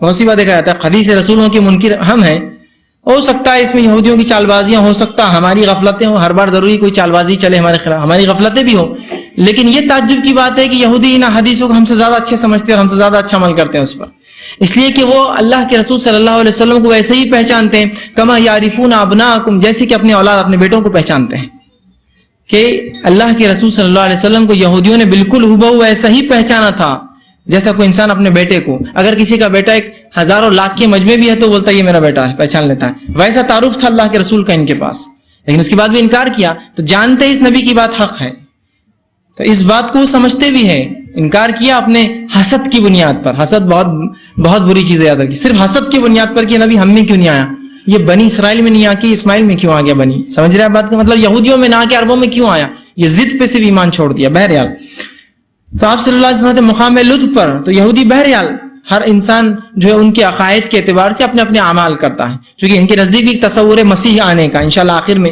یہودیوں کا مسیح اور عیسائیت کا مسیح دونوں رکھنے کی کوشش کروں گا، تو بہرحال ان کا مسیح جو آئے گا مقام لطف پر ان کو لڑنے کے لیے تیار ہونا ہے اس کے لیے، اور اللہ کے رسول فرماتے ہیں کہ دجال وہیں جا کے مانا جائے گا عیسیٰ علیہ السلام کے ہاتھوں، تو کہا ان کا مسیح وہ دجال ہے، ٹھیک ہے، جس کے لیے وہ انتظار کر رہے ہیں اور جس کے لیے بہرحال وہ تیاریاں کرتے ہیں۔ اس کے بعد عیسیٰ علیہ السلام آگے بڑھیں گے اور دجال پگھل رہا ہوں گا، لیکن پھر بھی وہ آگے جائیں گے، ایک نیزہ لیں گے اور نیزے سے مار دیں گے، اور نیزہ جب اٹھائیں گے تو اس پر خون ہوگا، مسلمانوں کو بتائیں گے تاکہ مسلمانوں کو تسلی ہو جائے دجال ختم ہو چکا ہے اور مر چکا ہے۔ اور اس کے بعد آپ صلی اللہ علیہ وسلم فرماتے ہیں باب لد جو ہے فلسطین میں اسے ماریں گے اور دجال خبیث نمک کی طرح پگھلیں گا، عیسیٰ علیہ السلام اسے پکڑ لیں گے اور نیزے سے موت کی گھاٹ اتار دیں گے۔ عیسیٰ علیہ السلام لوگوں کو دجال کا خون نیزے پر لگا ہوا بتائیں گے، پھر اللہ تعالیٰ یہود کو شکست اور ذلت دیں گا، گویا ان کی فوج میں اکثریت یہود کی ہوں گی، شکست اور ذلت سے دوچار کریں گا۔ اللہ تعالیٰ اپنی مخلوق میں سے ہر مخلوق کو گواہی بخش دیں گا، ہر مخلوق ہر چیز بات کریں گے، جھاڑ پہاڑ چرند پرند ہر چیز دیوار در سب بات کرنا شروع کر دیں گے، اور یہ بڑی نشانی اس لیے توبہ نہیں قبول ہوں گی، یاد رکھیے پہلی بات ہو چکی کہ بڑی نشانیوں کے آنے کے بعد توبہ نہیں ہوتی، تو ہر چیز بہرحال تو ہر چیز بات کریں گی، گویائی اللہ دے دیں گا، اور جو اللہ کے رسول صلی اللہ علیہ وسلم فرماتے ہیں قوت گویائی عطا فرمائیں گا، جس کے پیچھے یہودی چھپیں گے، لوگ جب چھپیں گے تو پیچھے سے جو ہے وہ چیز کہیں گے مسلمان میرے پیچھے یہودی ہے، اس لیے کہ اللہ کے دشمن یہودی چونکہ اس کے دجال کی فوج میں ہوں گے، اور ظاہر سے مسلمانوں کو نقصان پہنچانے کی نیت سے چونکہ ہاریں گے تو بھاگیں گے تتر بتر، جب باس مر جائیں گا ان کا جو لیڈر ختم ہو جائے گا تو بھاگیں گے اور چھپیں گے، تو ہر چیز بولیں گی اے مسلمان میرے پیچھے یہودی چھپا ہے، اے مسلمان پیچھے یہودی چھپا ہے، اور جو ہے سوائے اس کے کہ جو ہے غرقد ایک جھاڑ ہوتا ہے قسم کا، یہ جھاڑ جو ہے نہیں بولیں گا، سوائے اس کے ایک ایسا جھاڑ ہے جو اس کی گواہی نہیں دیں گا، باقی اس تمام چیزیں اس کی گواہی دیں گے۔ اور غرقد ایک چھوٹا سا جھاڑ ہوتا ہے کانٹے دار، یاد رکھیے بہت بڑا نہیں ہوتا ہے، چھوٹے چھوٹے جھاڑ ہوتے ہیں، اور اگر کبھی آپ نے مشاہدہ کیا ہو یا ٹی وی پہ آپ نے کبھی دیکھا ہو، وہ علاقہ جو فلسطین کا جس پر اسرائیل کا قبضہ ہے وہاں غرقد ہر جگہ لگے ہوتے ہیں، کیونکہ وہ جانتے ہیں کہ ہمارے چھپنے کے لیے ایک ہی سہارا ہوں گا آخرت سے پہلے۔ رئیس نبی کو دیکھیے کتنا اچھے سے وہ سمجھتے ہیں، اس کی پیشن گوئی ہم سے زیادہ سمجھتے ہیں وہ، بہرحال تو غرقد آپ نے فرمایا یہ جھاڑ گواہی نہ دیں گا، اس کے بعد کیونکہ یہ درخت آپ نے فرمایا یہودیوں کا درخت ہے، آپ نے فرمایا یہ گواہی کیوں نہیں دیں گا، اس لیے کہ یہ درخت یہودیوں کا درخت ہے۔ اس کے بعد جو ہے جو ہے یہودی جو ہے پورے مارے جائیں گے اور اس کے بعد جو ہے مسلمانوں کا جو ہے دنیا میں تسلط ہو جائے گا اور عیسیٰ علیہ السلام مسلمانوں کی حکومت قائم کریں گے اور ایک نیا دورہ جیسا مہدی کے دور میں ایک نیا دورہ آیا تھا 7 سال کے لیے. اب عیسیٰ علیہ السلام جب دشمن کو ختم کر دیں گے اور دشمن کی فوج ختم ہو جائیں گی, تمام لوگ ختم ہو جائیں گے, صلیب ٹوٹ جائیں گی, سور کو آپ ختم کر دیں گے اور اس کے بعد جو ہے مسلمانوں کی فتح ہوں گی. اس کے بعد ایک نیا دورہ پھر مسلمانوں کا پھر ایک گولڈن ایج, نئی گولڈن ایج چالو ہوں گی, جس کے تعلق سے تفصیلات احادیث سے ملتی ہے. جو ہے عیسیٰ علیہ السلام کہ کیا کام ہوں گے اور ان کے دور میں کیا کیا اور واقعات ہوں گے. یہ تو تھا دجال, ایک بڑا فتنہ. امام مہدی حیات ہے, دجال آیا, عیسیٰ علیہ السلام, تینوں نشانیاں ایک ساتھ ہیں.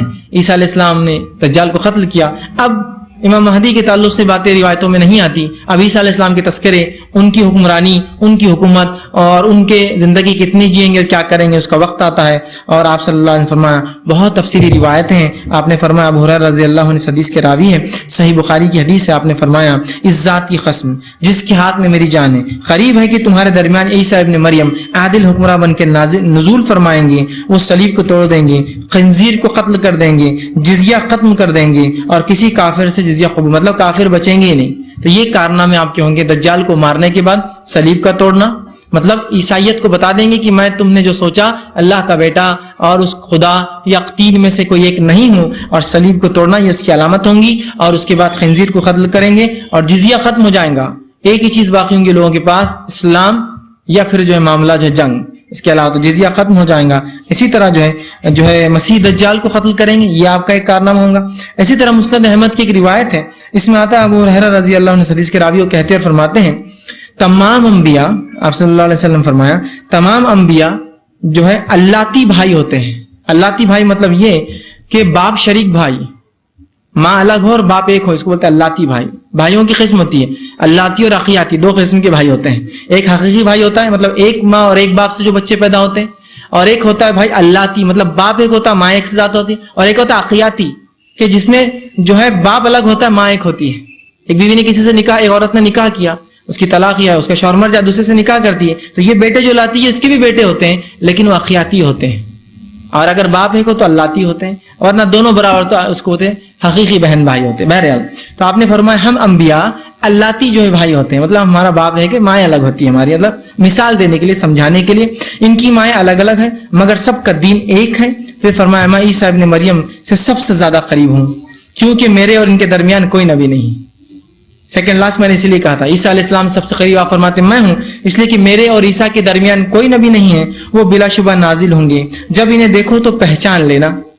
آپ نے فرمایا جب نازل ہوں گے, جب دیکھو تو پہچان لینا. اب کیسے پہچانیں گے ہم؟ جب پڑھیں گے, مطالعہ کریں گے, صفتیں معلوم ہوں گی تو پہچان مل لیں گی. اور پھر درمیان خد سرخ اور سفید مائل رنگ کے ہوں گے, ان کے اوپر ہلکے ہلکے زرد رنگ کے 2 کپڑے ہوں گے, ان کے سر سے پانی کی قطرے ٹپکتے ہوئے معلوم ہوں گے مگر ان کا سر گیلا نہیں ہوگا. وہ صلیب کے ٹکڑے ٹکڑے کر دیں گے, خنزیر کو قتل کر دیں گے, جزیہ ختم کر دیں گے اور لوگوں کو اسلام کی طرف دعوت دیں گے. اللہ تعالیٰ ان کے دور میں سوائے اسلام کے تمام مذاہب کو ختم کر دیں گا. ان کے عہد میں اللہ تعالیٰ مسیح دجال کو ہلاک کریں گا اور زمین میں امن و امان کا دورہ, حتیٰ کہ شیر اونٹوں کے ساتھ رہیں گا. پھر فرمایا چیتا گایوں کے ساتھ رہیں گا, اور فرمایا بھیڑیا بکریوں کے ساتھ رہیں گا. مطلب اتنا امن و امان کہ اتنا امان کہ جانور بھی آپس میں نہیں لڑیں گے, انسان تو دور کی بات ہے, کہ اونٹ اور شیر ساتھ رہیں گے, اور چیتا اور گائے بھیڑ جو ہوتے ہیں ہمارے وہ ساتھ رہیں گے, اور بھیڑیا اور بکری یہ بالکل اپوزٹ ہوتے ہیں, دوسرے کے دشمن ہیں. بھیڑیا کھا جاتا ہے بکریوں کو, یہ دونوں ساتھ رہیں گے. پھر آپ فرماتے آگے اتنا امن و امان, اور پھر آگے فرمایا کہ ساتھ اکٹھے چریں گے, بچے سانپوں سے کھیلیں گے. بچے جو ہے سانپ اگر کوئی دکھا تو پکڑ لیں گے, اس لیے کہ تمام زہریلی چیزوں کا اللہ زہر ختم کر دیں گا. تو بچے سانپوں سے کھیلیں گے مگر وہ انہیں کوئی نقصان نہیں پہنچا سکتے سانپ. پھر آگے فرماتے ہیں ان کی حکومت 40 برس چلیں گی. تو عیسیٰ علیہ السلام دنیا میں کتنے دن امن و امان اور عدل کے ساتھ حکومت کریں گے؟ 40 سال. آپ فرماتے ہیں ان کی حکومت برس تک رہیں گی, پھر وہ وفات پا جائیں گے. تو عیسیٰ علیہ السلام دنیا کے آنے کے بعد کتنے سال جئیں گے؟ 40 سال, 40 ایئرس. ٹھیک ہے, اور اس کے بعد اللہ تعالیٰ ان کو وفات پائیں گے اور مسلمان ان کی نماز جنازہ ادا کریں گے. ٹھیک, تو یہ تھا کچھ حالات کہ عیسیٰ علیہ السلام کے آنے کا اتنے اچھے حالات, اتنا امن و امان, زہریلے جانوروں کا زہر ختم, شکاری جانور شکار چھوڑ دیں گے. اب آپ یہ پوچھیں گے وہ کیا کھائیں گے؟ وہ اللہ عالم, میں نہیں جانتا ہوں وہ کیا کھائیں گے. یہ سب معاملہ غائب کا ہے, سمجھتے ہیں بات کی؟ سب غائب کا معاملہ ہے. مطلب یہ وہ باتیں ہیں جو ہونے والی ہیں, ہم نہیں جانتے کیسی ہوں گی. ٹھیک ہے بہرحال, تو اس طرح کا خوشحالی والا دور 40 سال امن و امان آ جائیں. اسی طرح آپ صلی اللہ علیہ وسلم نے ابن ماجہ کی ایک روایت میں اور تفصیلات بیان کی کہ عیسیٰ علیہ السلام کے دورہ کیسا ہوگا. آپ نے فرمایا, ابو امامہ باہلی رضی اللہ عنہ حدیث کے راوی کہتے ہیں اور بیان فرماتے ہیں, عیسیٰ ابن مریم میری امت میں عادل, حاکم اور انصاف اور امن و امان پر کریں تشریف لائیں گے. وہ صلیب کے ٹکڑے کر دیں گے, خنزیر کو ہلاک کریں گے, جزیہ ختم کر دیں گے, صدقہ ترک کر دیں گے. مطلب کوئی صدقہ لے گا ہی نہیں تو صدقہ لینا بھی بند کر دیں گے انہوں کہ ضرورت نہیں لینے کی, اس لیے کوئی لینے والا نہیں ہوگا بیت المال سے. آگے فرمایا, بکریاں اور اونٹوں کی زکوٰۃ نہیں لی جائیں گی. اتنا مال ہوگا کہ زکوٰۃ کوئی لے گا نہیں تو بند کر دینا پڑے گا. اور فرمایا, آپس کی دشمنی اور بغض اٹھا لیا جائے گا. کوئی انسان دوسرے سے نفرت اور بغض نہیں کرے گا, کوئی دشمنی نہیں, سب ایک دوسرے کو معاف کر دیں گے, اٹھا لیا جائے گا. ہر ایک جو ہے ڈنگ والا جانور کے ڈنگ نکال دیے جائیں گے, مطلب ان کا زہر ختم ہو جائے گا. تو بچے سانپ سے کھیلیں گے جو روایت اس سے پہلے. پھر فرمایا, حتیٰ کہ بچہ سانپ کے منہ میں ہاتھ ڈالے گا اور وہ اسے کوئی نقصان نہیں پہنچائے گا. مطلب بڑے سانپ جو اس قسم کے ہوتے ہیں منہ میں ہاتھ ڈالیں گا, سانپ اسے کچھ نہیں کرے گا. چھوٹی بچی شیر کے ساتھ کھیلیں گی. آپ فرماتے ہیں کہ چھوٹے بچے جا کے شیر کو پکڑ لیں گے, اس کے ساتھ کھیلیں گے. اور بچی خاص طور سے لفظ ہے, لڑکیاں تو اور ڈرتی جانوروں سے, لیکن اتنا امن و امان ہوگا, خوف ختم ہو جائے گا, دشمنی ختم, بغض ختم, لڑائی جھگڑا ختم, حتیٰ کہ جانور ایک دوسرے پہ حملہ نہیں کریں گے. تو بچی جو ہے شیر کے ساتھ کھیلیں گی, بھیڑیا بکریوں کے ساتھ اس طرح رہیں گا جیسے وہ محض انہی کا ایک ساتھی ہے, اور اس طرح سے گھومیں گا. پھر فرماتے ہیں, زمین امن و سلامتی سے اس طرح بھر جائیں گی جس طرح جو ہے برتن پانی سے بھرا ہوا ہوتا. مکمل طور سے امن و امان کا ایک دور. سب لوگ ایک ہی کلمے پر متفق ہوں گے اور اللہ کے سوا کسی کی عبادت نہیں کی جائیں گی. جنگ و جدال ختم ہو جائیں گے, جنگ بھی نہیں ہوں گی اس لیے کہ اب کوئی مسلمان کے علاوہ بچا ہی نہیں ہوگا. قریش کی حکومت ختم ہو جائیں گی. زمین چاندی کے ایک برتن جیسی ہو جائے, اتنی پاک اور شفاف, جیسے چاندی کا برتن ہوتا ہے نا, آپ اس کو دھو دیں چمکتا ہے, تو زمین چاندی کی طرح گناہوں سے برائی سے پاک ہو جائیں گی. یہ اپنی پیداوار اس طرح دیں گی جس طرح آدم کے عہد میں دیتی تھی. زمین ایسی پیداواریں نکالیں گی, ایسا غلہ اگائیں گی جیسا آدم علیہ السلام کے زمانے میں غلہ اگتا تھا. مطلب نہ صرف یہ ظاہری بلکہ ہر طرح سے زمین پاک ہو جائیں گی. تو اتنا غلہ دیں گی زمین کہ جیسا آدم علیہ السلام کے زمانے میں جو غلہ اگاتی تھی, عہد میں دیتی تھی. حتیٰ کہ کئی لوگ انگور کے ایک گچھے پر اکٹھا ہو جائیں گے, اتفاق کریں گے. مطلب انگور کا ایک گچھا زمین اتنی اچھی پیداوار دیں گی کہ اگر انسان ایک گچھے پہ کئی لوگ جمع ہو جائے تو اتفاق کر لیں گے, مطلب کھا کر بچ جائیں گا, پر جائیں گا. مطلب اتنی پیداوار, اتنی اچھی پیداوار کہ ایک گچھا انگور کا اتنا بڑا ہوگا کہ کئی لوگ مل کے کھانے کے بعد بھی وہ خوشا ختم نہیں ہوگا. اتنی پیداوار اور اتنی زبردست اور اچھی پیداوار. پھر آگے آپ فرماتے ہیں, انگور کے ایک گچھے پر اکتفا ہوں گے تو ایک ہی گچھا ان سب کو شکم جو ہے سیر کر دے گا, کھا کر پورا ہو جائے گا. اسی طرح بہت سے لوگ ایک انار پر اکٹھے ہو جائیں گے, ایک انار پر مل جائیں گے اور انار کھائیں گے تو ایک انار ان کے لیے کافی ہو جائے گا, سب سیر کر دیں گا. اور ایک روایت میں آتا, انار اتنا بڑا ہوگا کہ اگر بارش تیز ہوں گی تو وہ انار کی چھلکی کے اندر جا کے رک جائیں گے کہ بارش جانے کے بعد نکلیں گے باہر. اتنا بڑا انار کہ ایک انسان اگر بارش تیز ہوں گی اس کے اندر جا کے پناہ لیں گا, بارش ختم ہونے کے بعد باہر نکلیں گا, اتفاق کریں گے اور وہ انار ان کے لیے کافی ہو جائیں گا ہوں گی. اور آپ فرماتے, بیل کی قیمت بہت تھوڑی ہو جائیں گی, مطلب جانور بہت سستے ہو جائیں, بیل کی قیمت بڑی تھوڑی ہو جائیں گی. اور گھوڑا چند درہم میں ہوگا. گھوڑا بہت قیمتی چیز ہوتی ہے, یاد رکھیں. اچھے گھوڑے آپ اگر جانتے ہو لوگ گھوڑوں کے تعلق سے, تو اچھے گھوڑے آپ کی قیمتی کاروں سے مہنگے آتے ہیں آج بھی. اچھی نسل کے گھوڑے جو لاکھوں کروڑوں روپے میں بھی ہوتے ہیں, کوئی معمولی ان کی قیمتیں نہیں ہوتی. تو گھوڑا جو ہے چند درہم, اور درہم یہ بہت چھوٹی رقم ہوتی تھی. آپ صلی اللہ علیہ وسلم کے دور میں چاندی کا سکہ درہم اور سونے کا سکہ دینار ہوتا تھا. تو دینار میں بھی نہیں, صرف درہم, مطلب کوڑی و مول مل جائیں گا آپ کو ایک گھوڑا, اور ایک بیل بڑا سستا آپ کو مل جائے گا, مطلب آسانی سے جانور مہیا ہو جائیں گے.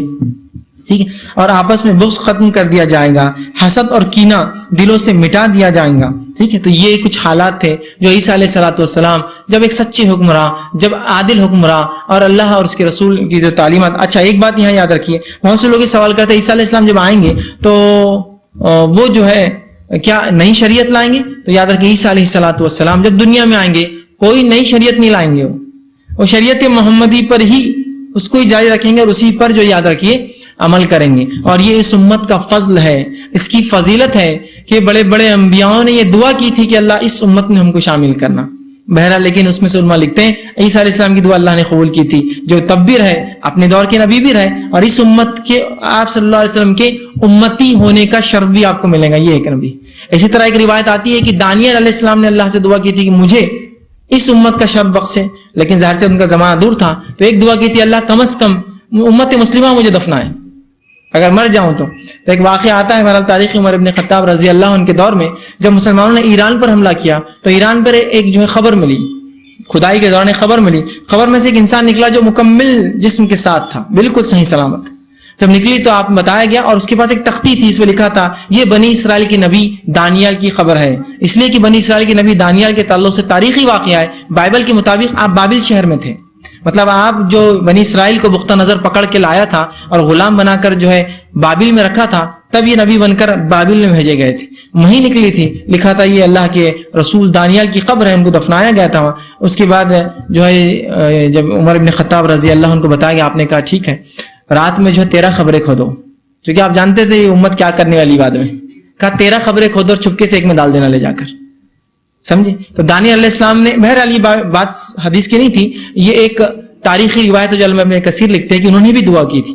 تو ان کو زندگی تو نہ ملی اس امت کی, لیکن تدفین اس امت نے کی کہ عمر ابن خطاب کے زمانے میں مسلمانوں کے وقت میں وہ نکلے اور پھر مسلمانوں کی تدفین کی. بہرحال تو اس امت کا یہ شرف ہے, یاد رکھیے, یہ خصوصیت ہے اس امت کی. بس ضرورت اس کی کہ امت سمجھے کہ ان کی کیا خصوصیت ہے اور کس نبی کے وہ پیروکار ہے, اور اس نبی کی اتباع کرے. کہ انبیاء خواہش کر رہے کہ اس نبی کی اتباع میں ہم آئے, اور انبیاء خواہش کر رہے کہ اگر ہم اتباع میں نہ آئے تو کم از کم میت تدفین تو یہ امت کرے. تو اس امت کی فضیلت, اس نبی کی فضیلت اور اس کا شرف, اس کی افضلیت سمجھے, اور اس کے اللہ و دین اور شریعت پر متبع ہونے کی ہم کوشش کریں, یہ اصل چیز ہے. اسی طرح ابو ہریرہ رضی اللہ عنہ اس حدیث کے راوی ہیں, مسند الفردوس کی روایت ہے, آپ فرماتے اور کہتے ہیں مسیح علیہ السلام کی آمد کے بعد زندگی گزارنے والوں کو مبارک ہو. آپ صلی اللہ علیہ وسلم کہتے ہیں کہ عیسیٰ علیہ السلام کے آنے کے بعد جو لوگ زندگی گزاریں گے ان کو ایسی زندگی مبارک ہوا. فرماتے ہیں آسمان کو بارش برسانے میں, زمین کو نباتات اگانے کی عام اجازت دی جائے گی. اللہ آسمان کو خوب, بس جب دل والا بارش برس رہی ہے, جب ضرورت ہے بارش برسیں گی, اور خوب زمین سے نباتات, پیڑ پودے, ہریالی اگیں گی, دے دی جائے گی. حتیٰ کہ آپ کسی صاف پتھر پر بھی کوئی جو ہے بیج ڈال دیں گے تو وہ بھی اگ جائیں گا. اس نے فرمایا اتنی بارش اور اتنی اچھی بارش کہ اگر ایک صاف پتھر ہے, پورا ایک دم سپاٹ پتھر, اس پہ ایک بیج ڈال دو گے, بارش اتنی کوالٹی ہوں گی کہ اس پہ بھی جھاڑ اگ جائیں گا. اتنا وہ ہوگا کہ صاف پتھر پہ ڈالو گے اگ جائیں گا. آدمی شیر کے پاس سے گزرے گا تو وہ اسے کوئی نقصان نہیں پہنچائے گا. کوئی سانپ پر پاؤں رکھ دیں گا تو وہ اسے ڈنک نہیں مارے گا, اس کو تکلیف نہیں پہنچائے گا. اس وقت آپس میں دشمنی نہ ہوگی, حسد نہ ہوگی, اور بغض پایا نہ جائیں گا. کوئی ایک دوسرے کے بارے میں برا اور بھلا نہیں کہیں گا. اسی طرح ابو ہریرہ رضی اللہ عنہ حدیث کے راوی ہے کہ اور کیا ہوں گا عیسیٰ علیہ السلام کے آنے کے بعد, تو آپ فرماتے ہیں اور کہتے ہیں مسند احمد کی روایت, اور کہا عیسیٰ ابن مریم عادل امام اور انصاف پر حاکم بن کر نازل ہوں گے. وہ صلیب کو توڑ دیں گے, خنزیر قتل کر دیں گے, امن و سلامتی لوٹ آئیں گی, اور تلواروں کو جو ہے لوگ اٹھا کر رکھ دیں گے, اس کا استعمال ختم ہو جائے گا چونکہ جنگ نہیں ہوں گی. اور پھر فرمایا ہر زہریلے جانور کا زہر ختم کر دیا جائے گا. آسمان اپنا رزق نازل کرے گا, زمین اپنی برکات نکال کر دیں گی, حتیٰ کہ بچہ سانپ کے ساتھ کھیلے گا, بھیڑیا بکریوں کے ساتھ چلے گا اور انہیں کوئی نقصان نہیں دے گا, اور شیر گائے چرائے گا اور انہیں کوئی نقصان نہیں دیں گا. جیسا ہوتا ہے نا کتوں کو پالتے ہیں لوگ جانور چرانے, تو شیر جو ہے لوگ پالیں گے کہ گائے کو چرائے, ان کے جو ہے لے جائے بستیوں میں, اور اس کا کوئی نقصان وہ نہیں پہنچائیں گے. اسی طرح عیسیٰ علیہ السلام کے ساتھیوں کا مقام کیا ہوگا, ان کا کیا مرتبہ جو ان کا ساتھ دیں گے اگر وہ آ جائے ان کے دور میں. تو اس کے تعلق سے ثوبان رضی اللہ عنہ کی ایک روایت ہے جو سنن نسائی کی روایت ہے. آپ صلی اللہ علیہ وسلم فرمایا, کہا میری امت کی 2 جماعتیں ایسی ہیں جنہیں اللہ تعالیٰ نے جہنم سے بچا لیا ہے.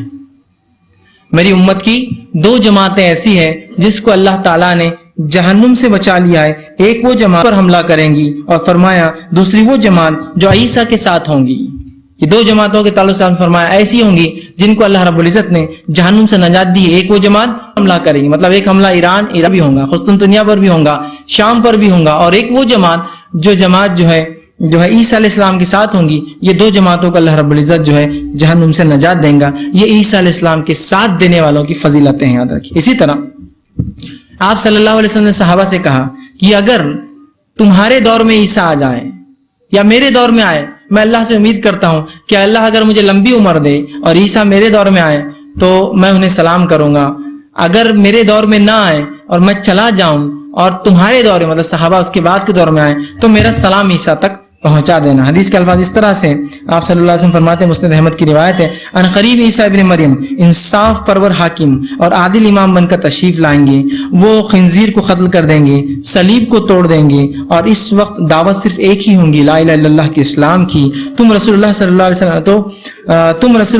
علیہ وسلم کی طرف سے انہیں سلام کہنا، مطلب عیسیٰ علیہ السلام کو میرا سلام کہنا، میں جو بیان کروں گا وہ اس کی تصدیق کریں گے، اور جو باتیں میں تم سے کہہ رہا ہوں عیسیٰ علیہ السلام اس کی آ کر جو تصدیق کریں گے۔ مجھے امید ہے کہ اگر مجھے لمبی عمر ملے تو عیسیٰ ابن مریم سے ملاقات کروں، لیکن اگر مجھے جلدی موت آ جائے، ان سے پہلے مر جاؤں، تو تم میں سے جو بھی عیسیٰ ابن مریم سے ملاقات کرے وہ انہیں میری طرف سے سلام پہنچا دے۔ تو عیسیٰ علیہ السلام نے خواہش ظاہر آپ صلی اللہ علیہ وسلم نے خواہش ظاہر کی عیسیٰ علیہ السلام سے ملنے کی، اور اگر وہ ہمارے دور میں آ جاتے آپ سے، تو آپ نے کہا میں سلام کروں گا، اور اگر میرے بعد آئے تو تم لوگ میری طرف سے سلام پہنچا دینا، وہ میری باتوں کی تصدیق کریں گے۔ اسی طرح اس حدیث کے اندر یاد رکھیے جو مسند کی احمد کی آپ نے فرمایا، اگر ان کے آنے سے پہلے مجھے موت آ جائے تو تم سلام پہنچانا۔ تو اس سے ایک بات پتہ چلتی ہے، خود رسول اللہ نے اپنے لیے موت کا الفاظ استعمال کیا۔ بہت سے لوگ بولتے اللہ کے رسول پردہ کر گئے، رسول کیا فرمایا، مجھے موت آ جائے تو پھر تم سلام پہنچا دینا۔ خود نبی کہہ رہا ہے مجھے موت آ جائے تو پھر تم سلام پہنچانا، مطلب انبیاء کو ویسے ہی موت آتی ہے جیسے انسان اور سب کو آتی ہے، اس لیے کہ وہ بھی انسان ہوتے ہیں۔ تو کہا اگر میں مر جاؤں اس سے پہلے تو پھر جو ہے آپ جو ہے تم جو ہے اس بات کو جو ہے میرے سلام کو پہنچا دینا۔ اسی طرح عیسیٰ علیہ السلام نزول کے بعد کتنی مدت حکومت کریں گے، اس کے تعلق سے بات پہلے گزر چکی ہے۔ عیسیٰ علیہ السلام 40 برس تک جو ہے اس دنیا کے اندر حکومت کریں گے، جو سب سے خوشحالی کا دور ہوگا، سب سے بہترین دور ہوگا، اور سب سے سلامتی کا دور ہوگا، سب سے زیادہ انصاف کا دور ہوگا، اور سب سے زیادہ امن و امان کا دور ہوگا۔ اس کے تعلق سے حدیث میں آتا ہے، تمام انبیاء لاتی باپ شریک بھائی ہیں، ان کی مائیں الگ الگ ہیں مگر دین سب کا ایک ہے۔ میں تمام لوگوں سے بڑھ کر عیسیٰ ابن مریم کے قریب ہوں، کیونکہ وہ میرے درمیان کوئی نبی نہیں، یہاں تک کہ آپ صلی اللہ علیہ وسلم نے فرمایا وہ زمین پر 40 برس تک رہیں گے اور پھر وفات پائیں گے۔ مسلمان ان کی نماز جنازہ پڑھیں گے اور اس کے بعد ان کو تدفین کر دیں گے، ٹھیک ہے۔ تو یہ عیسیٰ علیہ السلام دنیا میں 40 برس تک رہیں گے۔ اسی طرح عیسیٰ علیہ السلام کے تعلق سے جو بات آتی ہے، جب آپ دنیا میں آئیں گے ان 40 برس میں آپ حج بھی کریں گے۔ اس کے تعلق سے آپ صلی اللہ علیہ وسلم فرمایا، ابو ہریرہ رضی اللہ عنہ حدیث کے راوی، صحیح مسلم کی حدیث ہے، اس ذات کی قسم جس کے ہاتھ میں میری جان ہے، عیسیٰ ابن مریم جو ہے اس مقام سے حج یا عمرہ کریں گے۔ آپ نے ایک مقام بتایا تھا، اس مقام سے حج یا عمرے کا احرام باندھیں گے، یا پھر ان دونوں کو ایک ساتھ ادا کریں گے، یا تو الگ الگ کریں گے یا تو ہو سکتا دونوں کو ملا کر کریں۔ اور عیسیٰ علیہ السلام امتی ہوں گے، اسی لیے آپ آ کر حج بھی کریں گے، اس لیے کہ حج پچھلی امتوں میں فرض نہیں تھا، تو امتی ہوں گے اور تمام وہ کام جو اس امت پہ آپ حج بھی کریں گے اور عمرہ بھی کریں گے، ٹھیک ہے۔ تو یہ چند باتیں تھی عیسیٰ علیہ السلام کی اور دجال کی۔ ابھی یہ سلسلہ ابھی ختم نہیں ہوا، اب اس کی ایک کڑی اور باقی ہے، لیکن وہ ایک الگ عنوان ہے، یاجوج اور ماجوج کا خروج۔ اس لیے کہ ہم نے تو چونکہ عیسیٰ علیہ السلام کی زندگی تو مختصر رکھ دیا، لیکن آپ کی زندگی کا ایک چیپٹر پورا میں نے چھوڑ دیا آپ سے، اور وہ ایک بہت بڑا چیپٹر ہے، اور وہ ہے یاجوج اور ماجوج کا خروج۔ انشاءاللہ وہ 2 دن بعد پھر میرا عنوان رہے گا یاجوج ماجوج کا خروج، اور ان کو بھی قتل جو ہے اور ان سے بھی جنگ جو ہوگی عیسیٰ علیہ السلام کی موجودگی میں ہوگی۔ لیکن چونکہ آج کا ہمارا چیپٹر صرف عیسیٰ علیہ السلام کی زندگی بھی تھا، وہ ایک کڑی جو ان کی زندگی کی باقی ہے کہ وہ یاجوج اور ماجوج سے جو حالات اتریں گے، وہ قوم نکلیں گی، آپ دعا کریں گے، مومن آپ کے ساتھ ہوں گے، اور اس کے بعد آپ کی وفات سے پہلے دنیا میں اور کیا حالات ہوں گے جس کا تعلق یاجوج اور ماجوج سے ہے۔ تو اتنا میں نے پورا ایک باب آپ سے چھپا لیا، انشاءاللہ وہ باب اگلے اس میں آئیں گا، خروج یاجوج اور ماجوج۔ اسی لیے میں نے کہا کہ قیامت کی نشانیاں دیکھیں، پوری ایک میں گتم گتا ملی ہوئی ہو، ایک کے پیچھے ایک ایسی چل رہی سلسلے وار کہ ایک بھی ہٹا دے تو دوسری نہیں مل سکتی۔ تو جو لوگ دعوے دار ہیں وہ ان کے دعووں کو حدیث چیلنج کر رہی ہے کہ مہدی ہے تو پھر عیسیٰ کہاں ہے، عیسیٰ ہے تو دجال کہاں ہے، دجال ہے تو عیسیٰ کہاں ہے، عیسیٰ ہے تو یاجوج ماجوج کہاں ہے۔ بھائی لاؤ نا یہ سب ایک ہی وقت میں اور کم و بیش 40-50 سال کے وقفے میں ہو رہا ہے سب، ان کے 7 سال، ان کے 40 سال، 47 سال کے وقفے میں تمام چیزیں ہونا ہے، یا ان کے 7 سال خود یہ 40 سال میں ہو سکتا ہے انکلوڈیڈ ہو، یا 2-4 سال آگے اس کے بعد 3-4 سال ان کے ساتھ ہو، ایک دوسرے سے لیپ کر جائے۔ تو یہ کم و بیش 50 سال میں اتنی علامتیں آنا ہے، تو بھائی وہ علامتیں کہاں ہیں؟ تو یاجوج ماجوج کا خروج یہ عیسیٰ علیہ السلام کی زندگی میں ہوگا، اور آپ جو اللہ سے دعا کریں گے، اور بہرحال ان کی کیفیت حالات ہے، وہ ایک پورا باب ہے جو میں نے چھپا لیا۔ بس ہم عیسیٰ علیہ السلام کی زندگی، بس وہ جنگ کے بعد آپ جو حج کریں گے اور اس کے بعد وفات پائیں گے، اور اس کے بعد امت مسلمہ جنازے کی نماز پڑھیں گی اور آپ کی تدفین کر دیں گے انشاءاللہ۔ بقیہ جو ایک زندگی کا حصہ ہے، ایک باب ہے، انشاءاللہ ہم خروج جو ہے یاجوج اور ماجوج کے خروج اس باب میں انشاءاللہ دیکھیں گے۔ آئیے آگے عیسیٰ علیہ السلام کے بارے میں عیسائیوں کا کیا عقیدہ وہ بھی مختصر رکھ دیتا ہوں کہ ان کا عقیدہ کیا ہے. ٹھیک ہے, یہ تو ہمارا عقیدہ تھا, ہم سوچتے ہیں نیکسٹ کمنگ کا. میں اس کی بات نہیں کر رہا ہوں کہ عیسائی آج کیا عقیدہ رکھتے ہیں, ان کے اگلے آنے کے بارے میں ان کا کیا عقیدہ وہ رکھ رہا ہوں میں. ان کے پاس بھی ایک عقیدہ ہے کہ عیسیٰ علیہ السلام قیامت سے پہلے پھر آئیں گے, ان کے پاس بھی عقیدہ ہے. ہمارا عقیدہ ہے کہ وہ اٹھائے گئے زندہ اور زندہ آئیں گے. ان کا عقیدہ ہے کہ نہیں, یہاں مرے تھے, اٹھائے گئے اور اس کے بعد 3 دن زندہ رہے دنیا میں, پھر آسمان پہ گئے, پھر آسمان سے پھر آئیں گے. ہم کہتے نہیں, زندہ ہی گئے اور زندہ ہی آئیں گے.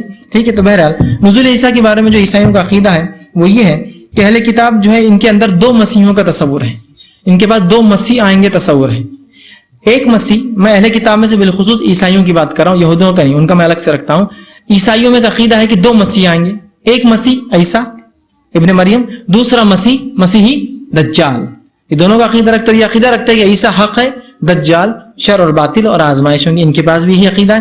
اس کے بعد جو ہے وہ گمراہی کا مسیح اور یہ ہدایت کا مسیح وہ کہتے ہیں. وہ مسیح ہدایہ, یہ مسیح گمراہی. ٹھیک ہے, تو یہ دو. اسی طرح عیسائیوں کا عقیدہ ہے کہ اللہ عیسیٰ علیہ السلام اللہ کے جو ہے بیٹے ہیں. جہاں وہ یہ عقیدہ رکھتے ہیں کہ وہ آئیں گے اور 2 مسیح آئیں گے, ایک دجال اور ایک عیسیٰ, اور عیسیٰ علیہ السلام اس کو ماریں گے. تو وہ یہ عقیدہ رکھتے ہیں کہ اللہ کے بیٹے ہیں, جبکہ مسلمان یہ عقیدہ نہیں رکھتے. دوسرا عقیدہ رکھتے ہیں کہ وہ یہودیوں نے عیسیٰ علیہ السلام کو قتل کیا, ہم یہاں ان سے فرق کرتے ہیں اور ہم کہتے ہیں قتل نہیں کیا. وہ بھی دو مسیح کا تصور, لیکن تھوڑا فرق یہ ہے کہ وہ بیٹا مانتے ہیں. قتل کے بعد وہ کہتے واپس آئیں گے پھر سے, ہم کہتے وہ زندہ گئے اور زندہ آئیں گے. اور تیسرا وہ کہتے ہیں کہ ان کا ایک عقیدہ ہے کہ ان کو سولی دینے کے بعد وہ 3 دن بعد اٹھے قبر میں سے, اور اٹھنے کے بعد پھر آسمان گئے. ہم کہتے ہیں نہ وہ قبر میں گئے, نہ وہ سولی دیے گئے, نہ وہ مرے, وہ زندہ گئے اور آسمان سے زندہ آئیں گے. تو یہ عیسائیوں کا تھا عقیدہ. ٹھیک ہے, اسی طرح یہودیوں کا بھی عقیدہ ہے مسیح کا, اور ان کا عقیدہ یہ کہ مسیح آئیں گے علیہ السلام. ان کا اس طرح سے عقیدہ تھا اور وہ انتظار کرتے تھے. اور انہوں نے یحییٰ علیہ السلام سے بائبل کی روایتوں میں پوچھا بھی, کیا تم مسیح ہو جس کا وعدہ کیا گیا؟ تو یحییٰ علیہ السلام نے کہا کہ بھائی میں تو وہ مسیح نہیں ہوں. ٹھیک, لیکن جب عیسیٰ علیہ السلام آئے جو کہ ان کو وعدہ کردہ مسیح تھے ان کی یاد رکھی, جب آئے تو انہوں نے اس کا انکار کر دیا. عیسیٰ علیہ السلام کا انکار کر دیا اور عیسیٰ کو دجال ٹھہرایا انہوں نے. اور اب ایک مسیح کا وہ انتظار کرتے ہیں جو مسیح دجال ہے, لیکن ان کے لیے وہ ان کا رہنما اور رہبر اور لیڈر ہے. آپ بات سمجھ رہے ہیں کہ جو مسیح ان کو دیا گیا تھا عیسیٰ علیہ السلام, اس کو تو انکار کر بیٹھے, اس کو مسیح دجال قرار دے دیا. اور جو مسیحی دجال آئیں گا یہ غلط فہمی میں ملوث ہے کہ وہ اصل ہمارا رہنما, لیڈر, حکمراں ہوں گا. اور ان دونوں کا یہی عقیدہ ہے. عیسائیوں کا عقیدہ ہے کہ جب مسیح آئیں گے, عیسیٰ علیہ السلام مطلب آنے کے بعد عیسائیوں کی حکومت آئیں گی اور پورے غیر عیسائی مارے جائیں گے, جس کو آرم گیڈن بولتے ہیں. ایک بہت بڑا واقعہ ہوگا, وہ ایک جگہ ہے مقام پر, آرم گیڈن, آخری بڑی جنگ بہرحال, اور وہ سب کو مار دیں گے. ہمارا عقیدہ ہے کہ وہ مسلمان ہوں گے, آئیں گے اور مسلمانوں کے ساتھ رہیں گے. یہودیوں کا عقیدہ ہے کہ ان کا مسیح جب آئے گا ان کے ساتھ مل کر تمام قتل کریں گے اور ان کی حکومت آ جائیں گی. سمجھا؟ لیکن ان کے تمام کی خواہشات ہیں. اسلام نے اس کو حق بتایا, اس لیے کہ آخری نبی کی زبانی جو باتیں ہم تک پتہ چلی, افسوس یہ علم ان تک نہ گیا. اور اگر وہ ایمان لائے تو یقیناً پھر ان کو حقیقت سمجھ میں آئیں گی کہ وہ کس مسیح کے انتظار میں ہیں. وہ تو آ کر گئے عیسیٰ علیہ السلام یہودیوں کے لیے, اور عیسائی کس مسیح کے انتظار میں ہیں جو آنے والے ہیں, لیکن وہ ان میں نہیں آئیں گے. غلط فہمی میں کہ ہم میں آئیں گے, وہ مسلمانوں میں آئیں گے. ٹھیک, تو بہرحال یہ عقیدہ ان میں تھا. تو یہ چند باتیں تھی عیسیٰ علیہ السلام کے تعلق سے. تو بہرحال ہم نے دیکھا کتنی اہم باتیں اس حدیث میں آئی ہیں. تو کبھی بھی اب کسی کی بات میں پڑھ کر آپ گمراہ کن عقیدہ نہ اختیار کریں. عیسیٰ علیہ السلام اتنی واضح علامتیں, اتنی واضح نشانیاں, اتنی واضح باتیں, ورنہ یہ علامت قیامت میں لوگ اس کا علم نہ رکھنے کی وجہ سے اتنی بڑی بڑی گمراہیوں میں جا رہے ہیں آج کل, جس کی کوئی انتہا نہیں. تو بہرحال علامت قیامت بہت اہم چیز ہے, یہ ہمارے عقیدے کا ایک حصہ ہے. اسی سے تو ہم اس چیز کے قریب جا رہے پتہ چلیں گا جس کو ہم آخرت یا قیامت کہتے ہیں. تو بہرحال یہ چند باتیں تھیں ان کے تعلق سے. اللہ رب العزت سے دعا ہے کہ اللہ سبحانہ تعالیٰ جو کچھ کہا سنا گا اس پہ عمل کی توفیق عطا فرمائے. ہم تمام کے لیے اسلام کا صحیح عقیدہ جاننے اور اس پہ عمل کرنے کی توفیق دے. کتاب و سنت کا علم حاصل کر کے عمل کرنے کی توفیق دے. جب تک ہمیں زندہ رکھے اسلام اور ایمان پر زندہ رکھیں. خاتمہ ہمارا ایمان پر ہو. آخر دعوانا الحمدللہ رب العالمین. سبحان ربک رب العزت عما یصفون والسلام علی المرسلین والحمد للہ رب العالمین. الحمد للہ رب العالمین. الصلاۃ والسلام علی خاتم الانبیاء والمرسلین. رب اشرح لی صدری ویسر لی امری واحلل عقدۃ من لسانی یفقہوا قولی. جی السلام علیکم. میرا نام عمر بن حسین الحامد ہے. میں جو سوال کر رہا ہوں سوال کرنا نہیں چاہیے, اس کے لیے میں معافی چاہتا ہوں. یہ جو سوال کر رہا میں, یہ لڑکی کا جو کھانا ہوتا ہے وہ جائز ہے کیا؟ بھائی نے ایک سوال کیا, بہرحال مختصر جواب دے دیتا ہوں انشاءاللہ کہ کیا جو کھانا نکاح کا ہوتا ہے لڑکی کی طرف سے جو کھانا ہوتا ہے کیا وہ شریعتاً جائز ہے کیا؟ دیکھیے سب سے پہلی چیز تو یہ لڑکی کی طرف سے جو کھانا ہوتا ہے وہ سنت سے ثابت نہیں ہے، لیکن یہ ان کھانوں میں سے نہیں جو حرام کھانے ہیں.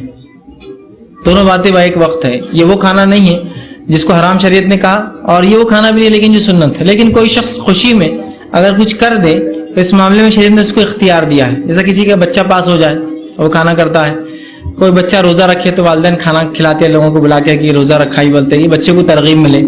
بچہ قرآن ختم کرے تو دعوت کرتے لوگ تاکہ بچوں کو ترغیب ملے. تو یہ ان کھانوں میں سے بہرحال جو ترغیبی ہوتے ہیں اگر کوئی خوشی میں کھلا دے تو انشاءاللہ شریعتاً یہ حرام نہیں ہے. لیکن بہرحال اگر آپ پوچھیں گے سنت میں کہ آپ کے دور میں صحابیات کھانا کھلاتی تھی تو نہیں، سنت سے نہیں ہے. لیکن یہ یقیناً ان کھانوں میں بھی نہیں جس کی حرمت ثابت ہو کہ آپ نے کہا کہ یہ حرام ہے نہ کھایا کرو. تو لہٰذا اگر کوئی کھاتا ہے تو کوئی حرام چیز نہیں ہے. اور اگر کوئی یہ سوچتا ہے کہ نہیں ہم کو یہ کھانے کو روکنا ہے تاکہ ایک سنت رائج ہو اور لڑکی پہ بوجھ نہ ہے تو بہت اچھی بات ہے، ہونا چاہیے. لیکن وہ کھانا حرام نہیں ہوتا جو بہرحال کھا رہے ہیں انشاءاللہ. السلام علیکم.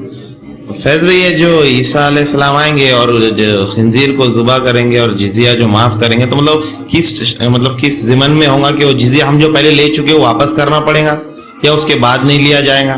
تھوڑا تفصیل. میں نے سوال کیا کہ جو عیسیٰ علیہ السلام کے تعلق سے میں نے بیان کیا کہ وہ خنزیر کو قتل کریں گے اور جزیہ ختم کر دیں گے. تو بھائی نے پوچھا اس کا کیا معنی خنزیر کو قتل کرنا جزیہ ختم کرنا، کیا جس سے لیا اس کو دینا پڑے گا یا کیا معنی ہے؟ تو اس کے معنی جو ہے محدثین جو لکھتے ہیں وہی ہے سب سے پہلے خنزیر کو قتل کرنا. یہ اس معنی میں کہ خنزیر ایک ایسا جانور ہے جو کم و بیش تمام شریعتوں میں حرام رہا. قرآن میں اللہ رب العزت نے اس کو 4 مرتبہ اس کے حرمت کے تعلق سے کہا کہ لحم الخنزیر کا لفظ استعمال کیا کہ حرام ہے تم پر جو ہے مردار گوشت، خون اور سور کا گوشت. لحم الخنزیر کا لفظ 4 بار استعمال کیا قرآن نے. ٹھیک. اور اس کے علاوہ بائبل جو آج کی موجودہ بائبل ہے جو اس یہودی کتابیں اور عیسائی کتابیں اس میں بھی یہ گوشت کو حرام قرار دیا گیا. ہندو مذاہب کے اندر بھی خنزیر یا سور کو ہاتھ لگانا ممنوع ہے. اسی طرح بدھ مذہب میں تو بہرحال خنزیر کو رکھنا، پالنا یا اس کو سنبھالنا، اس کو ہاتھ لگانا ہوا. تو کہوں بھی دنیا کے ہر مذہب کے اندر اس جانور کی کراہت رہی ہے. اب کیوں اس طرح سے؟ یہ اللہ کی مخلوق ہے حالانکہ، واللہ عالم. ہم اس کی غائب کے علم کے اللہ کے علم کے تعلق سے نہیں جانتے. ظاہراً تو یہ پتہ چلتا ہے رب نے منع کر دیا، ہم اس کو منع کر دیں. اور اس کے علاوہ بہت سارے بیماریاں اور امراض اس کے گوشت کھانے سے اور اس کے پالنے سے، اس کی صحبت میں رہنے سے، اس کے ساتھ رہنے سے انسانوں کو بہرحال ہوتی ہے. تو عیسیٰ علیہ السلام آ کر اس کو ختم کریں گے. اس کا ایک معنی یہ ہو سکتا ہے کہ غلاظت کو، برائی کو ختم کریں گے. اس کا ایک معنی ہوتا ہے کہ اس برے جانور کو ختم کریں گے. اس کا ایک معنی یہ ہو سکتا ہے کہ حرام جانور یا ایسے جانور جو حلال نہ ہو اس کو ختم کریں گے. بہرحال اس سے کئی معنی. یا پھر عیسائیوں نے جو عیسیٰ علیہ السلام کے جانے کے بعد شراب اور سور کو حلال کر دیا اس کے رد میں وہ کریں گے کہ حرام تھا. یہ بھی ایک معنی جو محدثین نے لیا ہے. تو بہرحال اس کے کئی معنی ہو سکتے ہیں. خنزیر کو قتل کرنا رہا. دوسرا معنی جزیہ وہ جو ہے بند ہو جائیں گا یا نہیں لیں گے. اس کا معنی یہ ہے کہ اس دور میں صرف مسلمان ہوں گے اور کوئی دنیا میں باقی نہ ہوگا. اس لیے کہ عیسیٰ علیہ السلام کے اترنے کے تعلق سے صفت جو بات بیان کی حدیث میں وہ یہ کہ آپ کی سانس کی خوشبو جہاں تک جائیں گی اور وہاں تک جائیں گی جہاں تک آپ کی نظر جائیں گی، اس خوشبو سے جو انسان مومن نہیں ہوں گا وہ مرنا شروع ہو جائیں گے. تو اسے پتہ چل رہا ہے کہ وہ سانس کی وجہ سے ویسے ہی مر جائیں گے. دوسرا معنی یہ مسلمان جنگیں کریں گے اور جزیہ قبول نہیں ہوگا، مطلب صرف اسلام ہی لوگوں سے قبول کیا جائے گا. جزیہ تب لیا جاتا ہے جب مسلمانوں کی حکومت ہو اور غیر مسلم ان کے ماتحت ہو اور وہ یہ کہے کہ ہمیں اپنے مذہب پر رہنے دیا جائے. اور اسلام میں یہ بالکل مکمل اختیار ہے غیر مسلم کو کہ مسلمان حکومت کے اندر وہ اپنے مذہب پر رہ سکتا ہے. لیکن جب وہ اپنے مذہب پر رہیں گا تو مسلمان اس سے جو ہے خدمت، جو فوجی خدمت نہیں لیں گے. تو فوجی خدمت نہیں لیں گے تو اس کی حفاظت کے لیے اسے ایک ٹیکس لیں گے. اس کو جزیہ کہا جاتا ہے. اب جزیے کے تعلق سے غلط فہمی ہوتی ہے، اضافہ کر دیتا ہوں. بہت سے لوگ جزیہ بہت ظالمانہ وہ تھا اور یہ ٹیکس تھا وہ ٹیکس طلائع علم ہوتے ہیں. اور ہندوستان میں بالخصوص اس کے تعلق سے بڑی وہ ہے کہ یہ بہت ظالمانہ ٹیکس سے فنا ہے. جزیہ کوئی ظالمانہ ٹیکس نہیں ہے. جزیہ ایک سمپل وہ ٹیکس ہے کہ ایک نان مسلم جو مسلم حکومت میں رہیں گا وہ ملٹری سروس نہیں دیں گا اور اگینسٹ ملٹری سروس چونکہ وہ نہیں دیں گا مسلم اس کو ملٹری پروٹیکشن پرووائڈ کریں گے، اس کے بدلے کچھ وہ ٹیکس لیں گے. اور اتنا کم ہوتا تھا وہ کہ عمر ابن خطاب رضی اللہ عنہ، خلفاء راشدین اور دیگر اس میں اتنا کم ہوتا کہ کبھی کبھار جتنا جنریٹ ہوتا انہی میں واپس خرچ کر دیا جاتا. اتنا نامینل ٹیکسز لیے جاتے، بہت کم سمجھ رہے ہیں آپ؟ اتنا کم کہ ہر آدمی اس کو ادا کر سکتا تھا اس زمانے میں. ٹھیک. تو جزیہ ختم سے مراد یہ کہ کوئی ذمہ نہیں ہوں گا کسی کا ذمہ ہم پر نہیں ہوگا, کوئی غیر مسلم ان کی حکومت و سلطنت میں نہیں ہوگا, تو وہ دینے کے معنی میں نہیں ہے, معنی اس میں کہ لیا ہی نہیں جائے گا. سوال کیا, کیا آپ نے جو کہا اپنے لیکچر میں کہ ایک درخت ہوگا جو غرقد میں نے نام لیا, تو انہوں نے کہا کیا وہ ٹری وہ ہے جس کی عیسائی پوجا کرتے ہیں 25 دسمبر کو کرسمس ٹری, کیا وہ یہ جھاڑ ہے؟ تو دیکھیے برخت کا جھاڑ کا لفظ استعمال کیا, وہ یہ جھاڑ نہیں ہے, اس کو انگلش میں باکس تھورن بولتے ہیں, برخت اس کو عربی میں بولتے ہیں. اگر آپ کو دیکھنا ہے تو نیٹ پہ آپ دیکھیے باکس تھورن کیسا جھاڑ رہتا ہو. لیکن وہ جو عیسائی جو جھاڑ بناتے ہیں, عیسیٰ علیہ السلام کی جو پیدائش مناتے ہیں, تو وہ جھاڑ یقیناً نہیں, وہ ایک الگ جھاڑ ہوتا ہے, کرسمس ٹری اس کو بولتے ہیں. وہ ٹھنڈے علاقوں میں, برفی علاقوں میں ایسے جھاڑ لگتے ہیں, تو وہ جھاڑ یہاں مراد نہیں ہے. غرقد ایک مختلف جھاڑ ہوتا ہے جس کا انگلش نام جو ہے باکس تھورن ہے. جی السلام علیکم. جی میرا سوال ہے, آپ نے کہا تھا کہ عیسیٰ علیہ السلام دجال کو لوط ایک جگہ ہے وہاں پر قتل کریں گے, تو وہاں پر یہودیوں نے ایئرپورٹ بنایا ہے جو آپریشنل نہیں ہے, چالو نہیں ہے وہ, تو مطلب یہ کیا پلاننگ ہے کہ اس کو مطلب وہاں سے بھگا دیں گے, ایسا کچھ ہے, ریلیٹڈ ہے کیا؟ اور ایک سوال ہے میرا کہ لوگ کہتے ہیں کہ جہاں اپنے رسول اللہ صلی اللہ علیہ وسلم دفن ہے وہاں پر ایک جگہ خالی ہے, تو عیسیٰ علیہ السلام کو بھی وہیں پر دفن کریں گے. میں نے 2 سوال کیے, ایک تو مقام لد کے تعلق سے کہ وہاں یہودیوں کا ایک ایئرپورٹ ہے جو فنکشنل نہیں ہے, ان کا ایک ملٹری اور ایئر بیس ہے وہ, انہوں نے کہا کیا وہ اس لیے ہے کہ عیسیٰ علیہ السلام کی مدد کے معنی میں, کیا دجال کے خلاف؟ اچھا, دجال کو بھگانے کے لیے کیا ہو, تو یاد رکھیے جو یہودی وہاں بنا رہے وہ یہودیوں کا مسیحا ہے دجال, تو یقیناً اس کو بھگانے کے لیے نہیں, اس کے ویلکم کے لیے ہو, چونکہ وہ ان کا مسیحا ہے, ان کا لیڈر ہے وہ, تو وہاں وہ اس لیے تیاری کر رہے ہیں کہ اگر جب وہ وہاں آئیں گا تو اس کی مدد کے لیے ہم وہاں جو ہے ملٹری پروٹیکشن دے, اس کے تیار رہے, نہ کہ جو ہے اس کے خلاف اس کے اس میں, تو وہ اس کی تیاری میں ہے. بلکہ حدیث میں الفاظ ہے کہ خراسان کے 70,000 یہودی جو ہے دجال کے نکلنے سے پہلے اس کی تیاری کریں گے. بہت سے ایسے فرقے ہیں یہودیوں کے جو اس کی عبادت بھی کرتے ہیں, یا عیسائیوں میں جو اس کی عبادت کرتے ہیں, تو ان کے لیے مسیح کا درجہ رکھتا ہے, وہ ان کا ایک آنے والا لیڈر ہے, وہ یاد رکھیے ایک بہت اہم شخصیت ہے, تو ان کے نزدیک ان کا لیڈر ہے, ہمارے نزدیک وہ دجال جو ہے وہ ایک بہت بڑا فتنہ ہے, یاد رکھیے, ٹھیک ہے, تو وہ اس کے بچانے کے لیے نہ کہ اس کے خلاف. دوسرا سوال بھائی نے کیا, جب عیسیٰ علیہ السلام انتقال کر جائیں گے تو انہوں نے سنا ہے کہ ایک جگہ جو آپ صلی اللہ علیہ وسلم کے جو مزار مبارک ہے وہاں ایک جگہ باقی ہے, تو کیا عیسیٰ علیہ السلام وہاں تدفین ہوں گے؟ بہرحال واللہ عالم, اس تعلق سے کوئی تفصیلات نہیں ملتی ہے, اس تعلق سے کوئی تفصیلات نہیں ملتی. جو بات ہمیں پتہ ہے وہ یہ ہے کہ نبی اکرم صلی اللہ علیہ وسلم جہاں تدفین ہوئے تھے, جہاں مدفون ہیں, ٹھیک ہے, وہاں وہ مائی عائشہ رضی اللہ عنہا کا حجرہ تھا, ٹھیک ہے, آپ کا ایک روم تھا. نبی اکرم صلی اللہ علیہ وسلم جب انتقال کر گئے تو صحابہ نے سوچا کہ آپ کو لے کر بیت المقدس جائیں, اس لیے کہ انبیاء کی خبریں وہاں ہیں. اس پر جو ہے حضرت ابوبکر صدیق رضی اللہ عنہ نے فرمایا کہ اللہ کے رسول کو میں نے کہتے سنا تھا نبی جہاں انتقال کرتا ہے وہیں تدفین ہوتی ہے, تو لہٰذا آپ صلی اللہ علیہ وسلم مائی عائشہ کے حجرے میں انتقال کر گئے تھے, آپ کو وہیں تدفین کیا گیا. آپ کا حجرہ بہت چھوٹا تھا. اس کے بعد آپ کے والد 2.25 سال کے بعد ہی انتقال کر گئے ابوبکر صدیق. ابوبکر صدیق نے گزارش کی کہ میں یہاں مدفون ہونا چاہتا ہوں, بیٹی نے اجازت دی اور ان کو تدفین کر دیا گیا. اب اس حجرے میں ایک ہی جگہ تھی باقی, وہ اتنا چھوٹا روم تھا کہ 2 تدفین کے بعد تیسرے کی بس ایک جگہ تھی. اس پر پھر مائی عائشہ نے سوچا یہاں میں تدفین ہوں گی, تاکہ ایک طرف شوہر دوسری طرف باپ رہے میرے. لیکن اس کے بعد وہ کہتی ہے کہ جب عمر ابن خطاب کو شہید کیا گیا تو انہوں نے گزارش بھیجی اور کہا کہ عمر ابن خطاب گزارش کرتا ہے آپ سے کہ اگر آپ اجازت دے تو میں وہاں مدفون ہو جاؤں, مجھے وہاں تدفین کیا جائے. انہوں نے کہا کہ اب عمر ابن خطاب کی میں اس گزارش کو ٹال نہ سکی اور اجازت دے دیا. تو وہ روم میں 3 کی ہی جگہ تھی, ویسے چوتھا نہیں آ سکا. پھر حضرت عائشہ کی خبر پھر دوسری طرف ہے, یاد رکھیں. اور اس کے بعد اسی کے احاطے کے اندر آج بھی جو ہے اتنا ہی حصہ گھرا ہوا ہے, واللہ عالم. لیکن ہم تفصیلات نہیں جانتے کیا ہوں گا, کس حال میں ہوں گا, لیکن ایسی کوئی صحیح حدیث نہیں ہے کہ عیسیٰ علیہ السلام وہیں مدفون ہوں گے. واللہ عالم, ہم نہیں جانتے کیا معاملہ ہوں گا اور کیا آپ کے حالات ہوں گے. آپ نے کہا تھا کہ دجال مکہ اور مدینہ میں نہیں آئے گا, تو کیا تمام مسلمان وہاں جا کر نہیں بچ سکتے؟ کسی نے انٹرنیٹ سے سوال کیا. تو دیکھیے سب سے پہلی چیز تو یہ کہ جب میں نے کہا مدینہ اور مکہ میں دجال نہیں آئیں گا تو کیا مسلمان سب وہاں جا کر نہیں بچ سکتے؟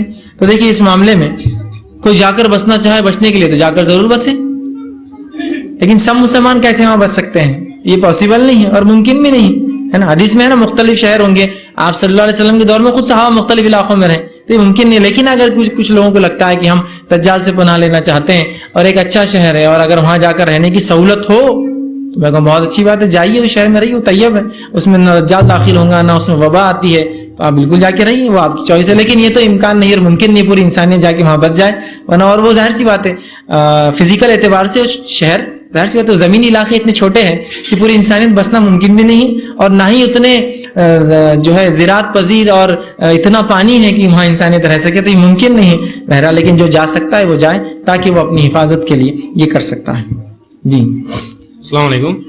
جی میرے دو سوال تھے. ایک تو آپ نے دجال کے خروج کے وقت جو آپ نے مسیح دجال کے بارے میں یہ بتایا تھا کہ مسیح اس کو اس لیے کہا جاتا ہے کہ وہ پوری دنیا کا چکر لگائے گا یا اس کی ایک آنکھ جو ہے وہ بند رہے گی, تو عیسیٰ علیہ السلام کے ساتھ عیسائی مسیح کیوں لگاتے ہیں؟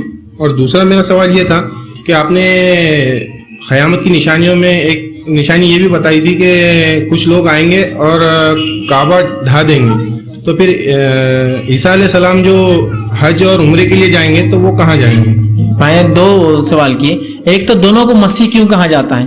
دیکھیے وہ مسیح اس معنی میں ہے کہ وہ گھومے گا, اور یہ مسیح اس معنی میں ہے کہ وہ پیسیفائی کرے گا, چونکہ عربی زبان میں یہ سب معنی آتے ہیں مسیح کے, بہت سارے معنی. تو لیکن جب دجال کو لگیں گا تو ظاہر سے تو فتنہ ہے, تو اس کے خراب والے معنی لیے جائیں گے, اور جب عیسیٰ علیہ السلام کے لیے مسیح لگیں گا تو اس کے اچھے والے معنی لے آئیں گے, جس کا نام مسح ملنے کہتے ہیں, سر کا مسح کرو, تو رب کرنا ملنا کسی چیز کو, اور ایک معنی ہوتا گھومنا, ایک معنی ہوتا اس کی آنکھ بند ہے اس لیے کہا گیا, وہ لفظ کا معنی نہیں عربی, لیکن اس لیے علماء کہتے کہا گیا. تو دونوں کے لیے استعمال ہوتا ہے, لیکن دونوں کے لیے الگ معنی میں لیا جاتا ہے. ٹھیک. دوسرا آپ کا کیا سوال تھا؟ جی آپ نے یعنی اچھا قیامت سے پہلے میں نے کہا کہ عیسیٰ علیہ السلام حج اور عمرہ کریں گے, تو ایک نشانی یہ بھی میں نے رکھی تھی کہ کعبہ ڈھا دیا جائے گا. تو اس تعلق سے یاد رکھیے میں نے اس سے پہلے وضاحت کی تھی کہ یہ کڑیاں اور تسلسل کیسے ہوں گے ہم نہیں جانتے, اور ظاہر سی بات ہے عیسیٰ علیہ السلام وہاں موجود ہے, اور جب مسلمانوں کے لیڈر ہے تو جب مکہ اور مدینہ دونوں ہوں گا تبھی تو وہ موجود ہے نا. ظاہر سی بات ہے وہ چیز بھول نہیں سکتے, اور وہ خود حج کریں گے, مطلب تمام چیزیں جو حج کے لیے ضروری ہو تمام موجود ہوں گی. ہو سکتا ہے یہ اس کے بعد والا ہے, یا اس سے تھوڑے دن پہلے ہو سکتا ہے کسی نے ایسا کیا ہو پھر آپ بنائیں گے, یا اگر کبھی نہیں بنے گا اس حدیث کو آپ لے تو اس کا معنی یہ ہوگا کہ عیسیٰ علیہ السلام کے جانے کے بعد, چونکہ انشاءاللہ یاجوج ماجوج کے بعد جو میری 5 علامتیں اور آئیں گی اس میں وضاحت ہوں گی کہ قیامت جب قائم ہوں گی تو کن لوگوں پہ ہوں گی, ان کی کیا صفتیں ہوں گی. تو ہو سکتا ہے عیسیٰ علیہ السلام کے دنیا سے جانے کے بعد, انتقال کر جانے کے بعد پھر ایک زوال کا دور آئے گا برائی کا, پھر فتنے اور فساد کا دور آئے گا, پھر ایک گناہ کا دور آئے گا, پھر تمام برائیوں میں انسان لگ جائیں گی, اور اس کے بعد قیامت ان لوگوں پر قائم ہوں گی جو سب سے بدترین لوگ ہوں گے دنیا کے, سب سے بدترین. حتیٰ کہ رسول نے فرمایا ان میں سے وہ شخص حیادار ہوں گا کہ جب 2 لوگ راستے پر زنا کریں گے تو کہیں گے بھائی بازو ہٹ کے کر لیتے زیادہ اچھا ہوتا, تو وہ حیادار مانا جائے گا. اتنے بدترین لوگ ہوں گے. ٹھیک ہے. تو بہرحال ہو سکتا ہے اس دور میں لوگ بھول جائیں گے, قرآن مٹا دیا جائے گا, کعبہ ڈھا دیا جائے گا, مدینہ لوگ بھول جائیں گے, حدیث میں الفاظ ہیں, اور اسی طرح قیامت ان پر قائم ہوگی. تو یہ پاسبلٹی ہائر ہے کہ یہ ان کے بعد ہوگا کہ جب عیسیٰ علیہ السلام چلے جائیں گے پھر وہی برائی کا دور, وہی فتنے فساد کا دور آئے گا, اور اس کے بعد سب سے برے لوگوں پر قیامت قائم ہوگی. تو اس سے پہلے ہو سکتا ہے کعبہ پھر ڈھا دیا جائے اور اس کے بعد وہ کبھی تعمیر نہ ہو. کہ اس بچے کے بارے میں کیا آپ کہتے ہیں جو عیسیٰ علیہ السلام کے دور میں پیدا ہوگا؟ میں کس معنی میں وہ نہیں سمجھ پا رہا ہوں, کیا اس کی توبہ یا اس کا ایمان. لیکن اگر سوال یہ کہ اس بچے کا کیا ہوگا جو عیسیٰ علیہ السلام کے دور میں پیدا ہو, تو بہرحال ظاہر سی بات ہے جو عیسیٰ علیہ السلام کے دور میں پیدا ہوں گے وہ ظاہر سی بات ہے مسلمان ہی ہوں گے, چونکہ وہ جنگ کریں گے, اس کے بعد کوئی غیر مسلم بچے گا نہیں. تو ظاہر سی بات ہے جو ہونے والے بچے ہوں گے اپنی فطرت پر ہوں گے اور دین پر ہوں گے, اسلام پر ہوں گے. اگر معنی اس میں ہے کہ ان کی توبہ اور ان کا کیا معاملہ ہوگا, تو انشاءاللہ اگر عیسیٰ علیہ السلام کے دور میں ہے تو وہ گناہ گار ہوں گے ہی نہیں, کیونکہ جو معاشرہ اور ماحول ملیں گا ظاہر سی بات ہے اس کا اثر بچوں پہ رہے گا اور سماج کا اثر سب پہ رہتا. تو انشاءاللہ عزیز اس دور میں جو بچے ہوں گے وہ فطرت پر ہوں گے, اسلام اور دین پہ ہوں گے. رہا توبہ کا تو انشاءاللہ گناہ نہیں کریں گے. ہاں اس کے بعد کے دور میں جو لوگ آئیں گے ان کے گناہ اور ان کے معاملات پھر وہ آگے معاملہ سلسلہ ہم نہیں جانتے اس کے تعلق سے کیا حالات آئیں. جی السلام علیکم. فیض بھائی میرا کوشچن یہ ہے کہ سورہ آل عمران سورہ نمبر 3 آیت نمبر 55 میں یہ مینشن کیا اللہ اس قال اللہ یا عیسیٰ انی متوفیک و رافعک الیہ و مطہرک من الذین کفروا. تو اس کے اندر اس کا مطلب کہ اللہ تعالیٰ نے کہا کہ اے عیسیٰ میں تمہیں وفات دوں گا پھر تمہیں اپنی طرف اٹھا لوں گا تاکہ تم لوگوں کو ان لوگوں سے پاک کر سکو جو جن لوگوں نے کفر کیا. لیکن ہم کو حدیث سے پتہ چلتا ہے کہ ان کو زندہ اٹھایا گیا.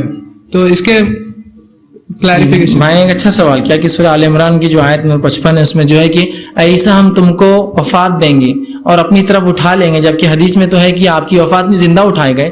تو یاد رکھیے متوفی کا ایک معنی جو ہوتا ہے وہ نیم کو بھی کہتے ہیں. غفلت کو بھی کہتے ہیں اور سونے کو بھی کہتے ہیں.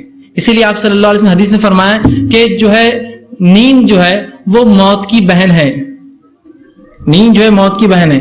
تو سونے کو بھی جو ہے موت کا لفظ استعمال یا متوفی کا لفظ یا توفا کا لفظ جو عربی زبان میں استعمال ہوتا ہے. علامہ ابن کثیر رحمہ اللہ، علامہ جو ہے طبری رحمہ اللہ، ان تمام نے اپنی تفاسیر میں اس معنی کو لیا. اور صرف یہاں نہیں، قرآن نے خود نیند کے لیے متوفی کا لفظ استعمال کیا کہ ہم تمہیں ہر روز موت دیتے ہیں اور تمہاری روحوں کو جمع کرتے ہیں اور پھر انہیں واپس لوٹاتے ہیں.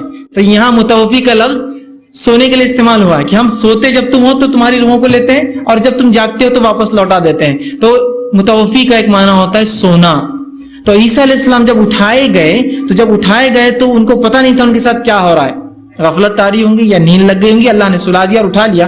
اس معنی میں نہ کہ اس معنی میں کہ ان کو موت آئی اور اس کے بعد اللہ نے اٹھایا. اور حدیث بول رہی وہ تو زندہ اٹھے. اور یاد رکھیں دوسری چیز، احادیث رسول قرآن کی تفسیر ہے. تو اگر قرآن یہ کہہ رہا ہے کہ ان کو موت آ گئی، متوفی کا لفظ استعمال کر رہا ہے، حدیث میں کہہ رہا ہے اٹھایا جا رہا ہے، تو ہمیں اس چیز کو سمجھنا، یہ تفسیر ہے اس کی. اور خود قرآن نے نیند کے لیے موت کا لفظ استعمال کیا ہے. حدیث کہہ رہی زندہ اٹھائے گا، تو مطلب نیند میں تھے، سو رہے تھے یا ہوش میں نہ ہوں گے جس وقت آپ کو جو ہے اٹھایا گیا. اس معنی میں، نہ کہ ہرگز اس معنی میں جس طرح سے باطل لوگوں نے اس کی تفسیریں کی اور یہ کہا کہ متوفی سے مراد وہ مر گئے، لہٰذا اب جو ہے ان کے آنے کا آپ اندیشہ نہ کریں. اور جتنی روایتیں چونکہ قرآن کے خلاف جاری پوروں کو رد کرتے ہیں، یہ بات بالکل صحیح نہیں ہے. صحابہ کی ایک کثیر جماعت کا عقیدہ تھا ان تمام چیزوں پر. نبی اکرم صلی اللہ علیہ وسلم نے خود مطلب متواتر درجے کی کئی سینکڑوں حدیثوں میں بیان کیا کہ عیسیٰ علیہ السلام جب تک نہیں آئیں گے قیامت قائم نہیں ہوں گی. اور عیسیٰ علیہ السلام کو اللہ نے زندہ اٹھایا اور اللہ نے خود کا بر رفع اللہ علیہ، اللہ نے عیسیٰ علیہ السلام کو اٹھا لیا اپنی طرف. اب ظاہر سی بات ہے اگر موت کی بات اٹھائے تو اٹھانے کا لفظ استعمال کرنے کی ضرورت ہی نہیں. موت کی بات تو میں بھی اٹھ جاتا ہوں، آپ بھی اٹھ جائیں گے، سبھی اٹھتے ہیں. اللہ نے جو خاص لفظ استعمال کیا اٹھانے کا، تو روحوں کے اعتبار سے تو میں بھی اٹھوں گا اور آپ بھی اٹھیں گے، سب روحیں اٹھ کی جاتی ہے، سب کی نکل جاتی ہے.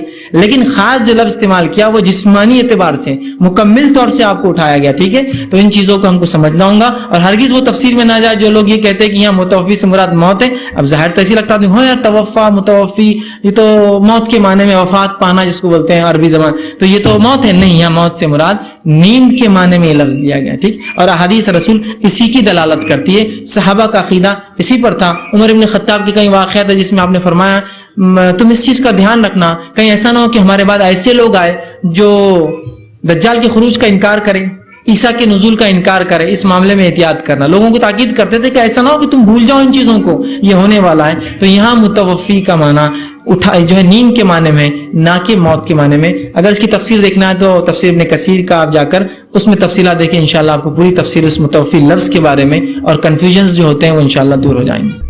کسی نے ایک سوال کیا، کیا عیسیٰ علیہ السلام شادی کریں گے؟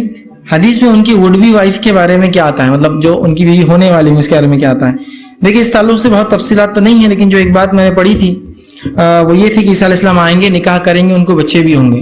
ان کی بیوی کون ہوں گی، اس کی صفتیں کیا ہوں گی، اللہ عالم بالصواب. اس کے تعلق سے تفصیلات نہیں آتی ہے. ٹھیک ہے، تو آپ آئیں گے، آپ نکاح کریں گے، آپ کو بچے بھی ہوں گے، اس طرح کے الفاظ ہیں. لیکن آپ کی بیوی کون ہوں گی، اس کی صفتیں کیا ہوں گی، اس کے تعلق سے کوئی تفصیلات، بچے کون ہوں گے، نام کیا ہوں گے، کیا کارنامہ انجام دیں گے، واللہ عالم بالصواب. اللہ ہی بہتر جانتا ہے ان کا کیا معاملہ ہو. جی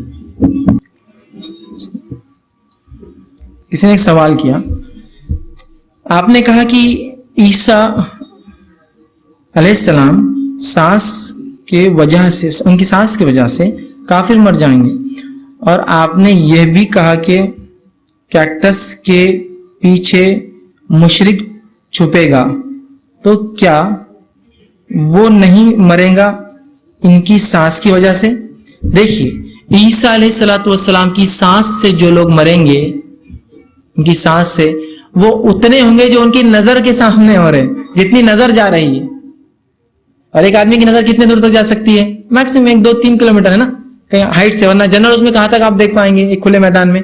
2-4 کلومیٹر کے آگے نہیں. تو وہاں تک، جہاں تک صحابہ نے جب پوچھا کہاں تک نظر، کہاں تک سانس جائیں گی، تو کہا جہاں تک ان کی نظر جاتی ہے. تو ہر یہودی اور ہر غیر مسلم ان کی نظر کے اندر تھوڑی ہوں گا، سمجھ رہے؟ تو یہ معاملہ تب ہوگا جو ان کی نظر میں نہیں ہوں گے، ان کے ساتھ جاؤں گی، جو نظر میں آئیں گے وہ ختم ہو جائیں گے. یہ اس کا معنی ہے. اور رہا معاملہ کی اس کی تطبیق کہ اب کبھی بھی کوئی آ جائیں گے جنگ میں، پھر تو جنگ کی ضرورت نہیں. یہ واللہ عالم بالصواب، ہم نہیں جانتے پھر اب یہ کیا معاملہ ہوگا، مخصوص ہوگا، مخصوص وقت کے لیے ہوگا یا پوری زندگی ہوگا، واللہ عالم، ہم نہیں جانتے، بس جو بتایا گیا اس کو من اور ہم اتنا تسلیم کرتے ہیں، بقیہ کس لمٹ تک، لمیٹیشنز، ٹائم پیریڈ، واللہ عالم ہم نہیں جانتے استاد جی۔ السلام علیکم، میرا نام سید اظہر علی ہے، اور میرا سوال یہ ہے کہ جیسا کہ آپ نے آپ کے بیان کے اندر بتایا کہ یہودیوں کو شریعت اور کتاب کا جو ہے گہرا علم ہے، کتاب و حدیث کا گہرا علم ہے، اور آپ صلی اللہ علیہ وسلم کے اور آپ صلی اللہ علیہ وسلم کو یہ جو ہے نبی بھی جو ہے تسلیم کرتے ہیں، نبی بھی مانتے ہیں، اور یہ کتاب و سنت کا گہرا علم رکھتے ہیں، تو ہمارے بہت سے نوجوان بھائی، ہمارے بہت سے جو ہے مسلم بھائی جو ہے شریعت کا علم جاننے کے لیے یا کتاب و سنت کا علم جاننے کے لیے انٹرنیٹ پہ جو ہے حدیث جو ہے حدیث جو ہے سرچ کرتے ہیں، جو حدیث ڈھونڈتے ہیں، یا کوئی جو شریعت کے جو علم جاننا چاہیں وہ جو ہے وہاں پر جو ہے سرچ کرتے ہیں۔ تو میں نے کسی علماء کے بیان میں سنا تھا کہ انٹرنیٹ پہ 4 لاکھ سے زائد ویب سائٹ یہودیوں کی ہیں، جو کہ صحیح بخاری کے نام پر، فقہ کے نام پر اور کتاب و سنت کے نام پر ہیں۔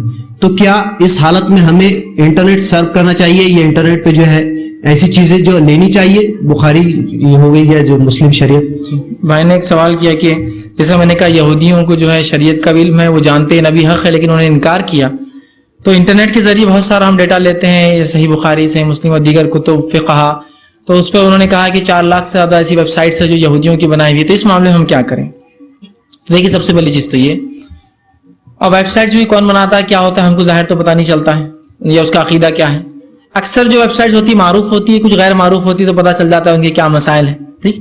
جو معروف ویب سائٹس ہے آپ اس پہ سے لیجئے، جس کے بارے میں آپ جانتے ہیں بنانے والا کریٹر فلاں ہے، یہ عالم صاحب ہے، فلاں کر رہے ہیں، وہاں سے ڈیل ہوتا ہے، اس کا فون نمبر دیا، اس کا وہ ہے، آپ کال کر سکتے، معلوم کر سکتے واقعی میں جعلیہ چلاتی ہے، حکومت چلا رہی ہے، سعودی عرب سے چل رہا ہے، جو ہے فلاں مصر چلاتا ہے فلاں خیرت کی سائٹ، یا فلاں یا ہندوستان سے مسلمان کر رہے ہیں، تو آپ کال کر سکتے ہیں۔ تو پہلے معروف ہو، اس کی تصدیق ہو جاتی ہے، آپ کانٹیکٹ اس میں پورا ڈیٹیل، جہاں معروف نہیں ہے، خالی ای میل ایڈریس ہے جس کو جواب بھی نہیں آتا ہے اور کچھ بھی اس نے ڈیٹا ڈال دیا، تو معروف ویب سائٹ سے لیجئے۔ کسی بھی ویب سائٹ سے لیں گے تو میں بھی اس کا امکان رکھتا ہوں کہ اس میں نقصان کا زیادہ ڈر ہے، ٹھیک ہے، بنسبت فائدوں کی، تو آپ معروف ویب سائٹ پہ جائیے۔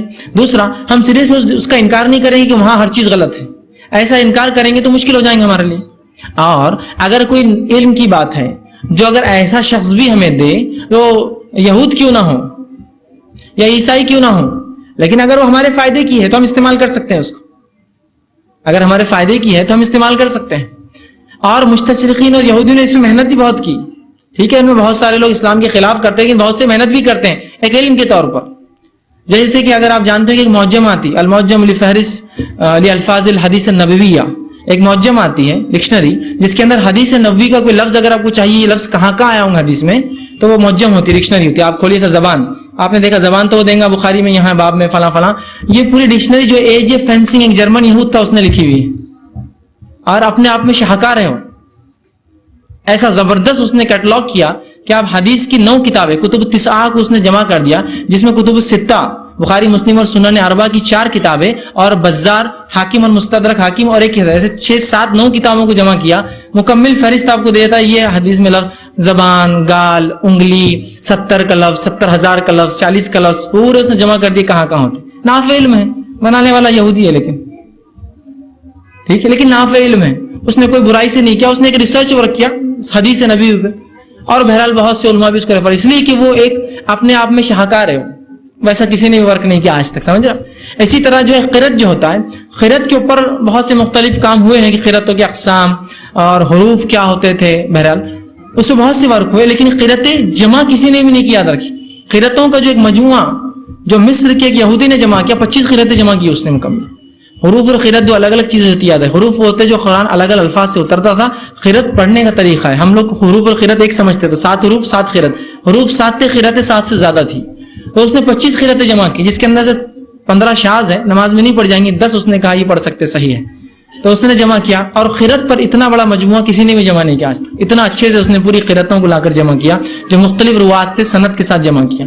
تو ایسے بہت سے مفید علم بھی انہوں نے جمع کیے ہیں، تو لیے جا سکتا ہے، لیکن یقیناً انہوں نے نقصان دینے والی چیزیں بھی اتنی ایجاد کی ہے، یہ تو بہت تھوڑے سے فائدے بتائے میں نے، اس لیے کہ جو اچھا کام ہے لیا جا سکتا ہے. رہا برے کا تو اس میں معروف ویب سائٹس پہ جائیے, ان ویب سائٹ پہ جہاں آپ کانٹیکٹ کر سکتے ہیں, ٹیلی فون نمبرس ہو, کون سے علماء یا کون سا گروپ اس کو بیک کر رہا ہے, کون چلاتا ہے, اور یہ بہت آسانی سے نیٹ پہ آپ کو مل جائے گا. رہا معاملہ مشکوک جو غیر معروف, تو بہرحال اس سے احتیاط میں بھی کہوں گا کیجیے, ورنہ آپ اس سے حدیث لیں گے پتہ چلا مفہوم مانا. دوسرا, اگر انہوں نے تبدیل بھی کیا تو مکمل تبدیل نہیں کیا ہے, معنی میں تھوڑا سا کہیں نہ کہ مفہوم, اس لیے کہ اتنا تو ان کو بھی سمجھتا ہے کہ مکمل عربی ٹیکسٹ سے کھیل نہیں سکتے ہو جیسا دوسرے مذہب کی کتابوں کی زبانوں سے وہ کھیل سکتے ہیں.